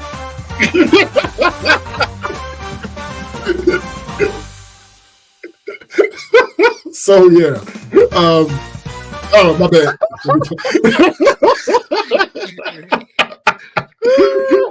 So yes, we have the music. We have the music, and that's what you guys will be hearing moving forward whenever we do that. But we are out of time, so that is it for today. Yes, it is. Should you answer? Let's answer Discord. Yes, absolutely. Yes, absolutely. This is where we are, fellas. Absolutely. It's a new day. Mm-hmm. But before we go, we want to thank everybody here. Yo, Discord said AI, man. So, high quality joke. That works though. It is high quality. High quality joke. We want to thank everybody for showing up once again for another rousing edition of the Black Culture Geeks podcast. Absolutely. Saturday morning cartoon block. Always remember that there is always music. Always music. Always. So go to your Spider fees, run our numbers up. I promise you, you will not be disappointed. No. And we definitely won't. And also, pretty good at that particular thing. Yeah. Also, don't forget to check out my sister, his significant other, Chrissy's podcast, Heard Through the Grapevine. I think they just did one. Yep. That I trolled on for a little bit. But yeah, go make sure you check that shit out. Make sure you check out my bro Super Side Guys, Metas and Mutants podcast as well, with his co-host Hendrick. Right. Yeah, I'm gonna keep saying that Hendrick's his co-host. I don't care. That's headcanon. Yeah, that's headcanon now, right? And I think there's one other thing. Now I'll save it for next time. So for man SPJ, I am Tombstone the Dead Man, and for the greater multi-world entertainment family, we are out. Peace.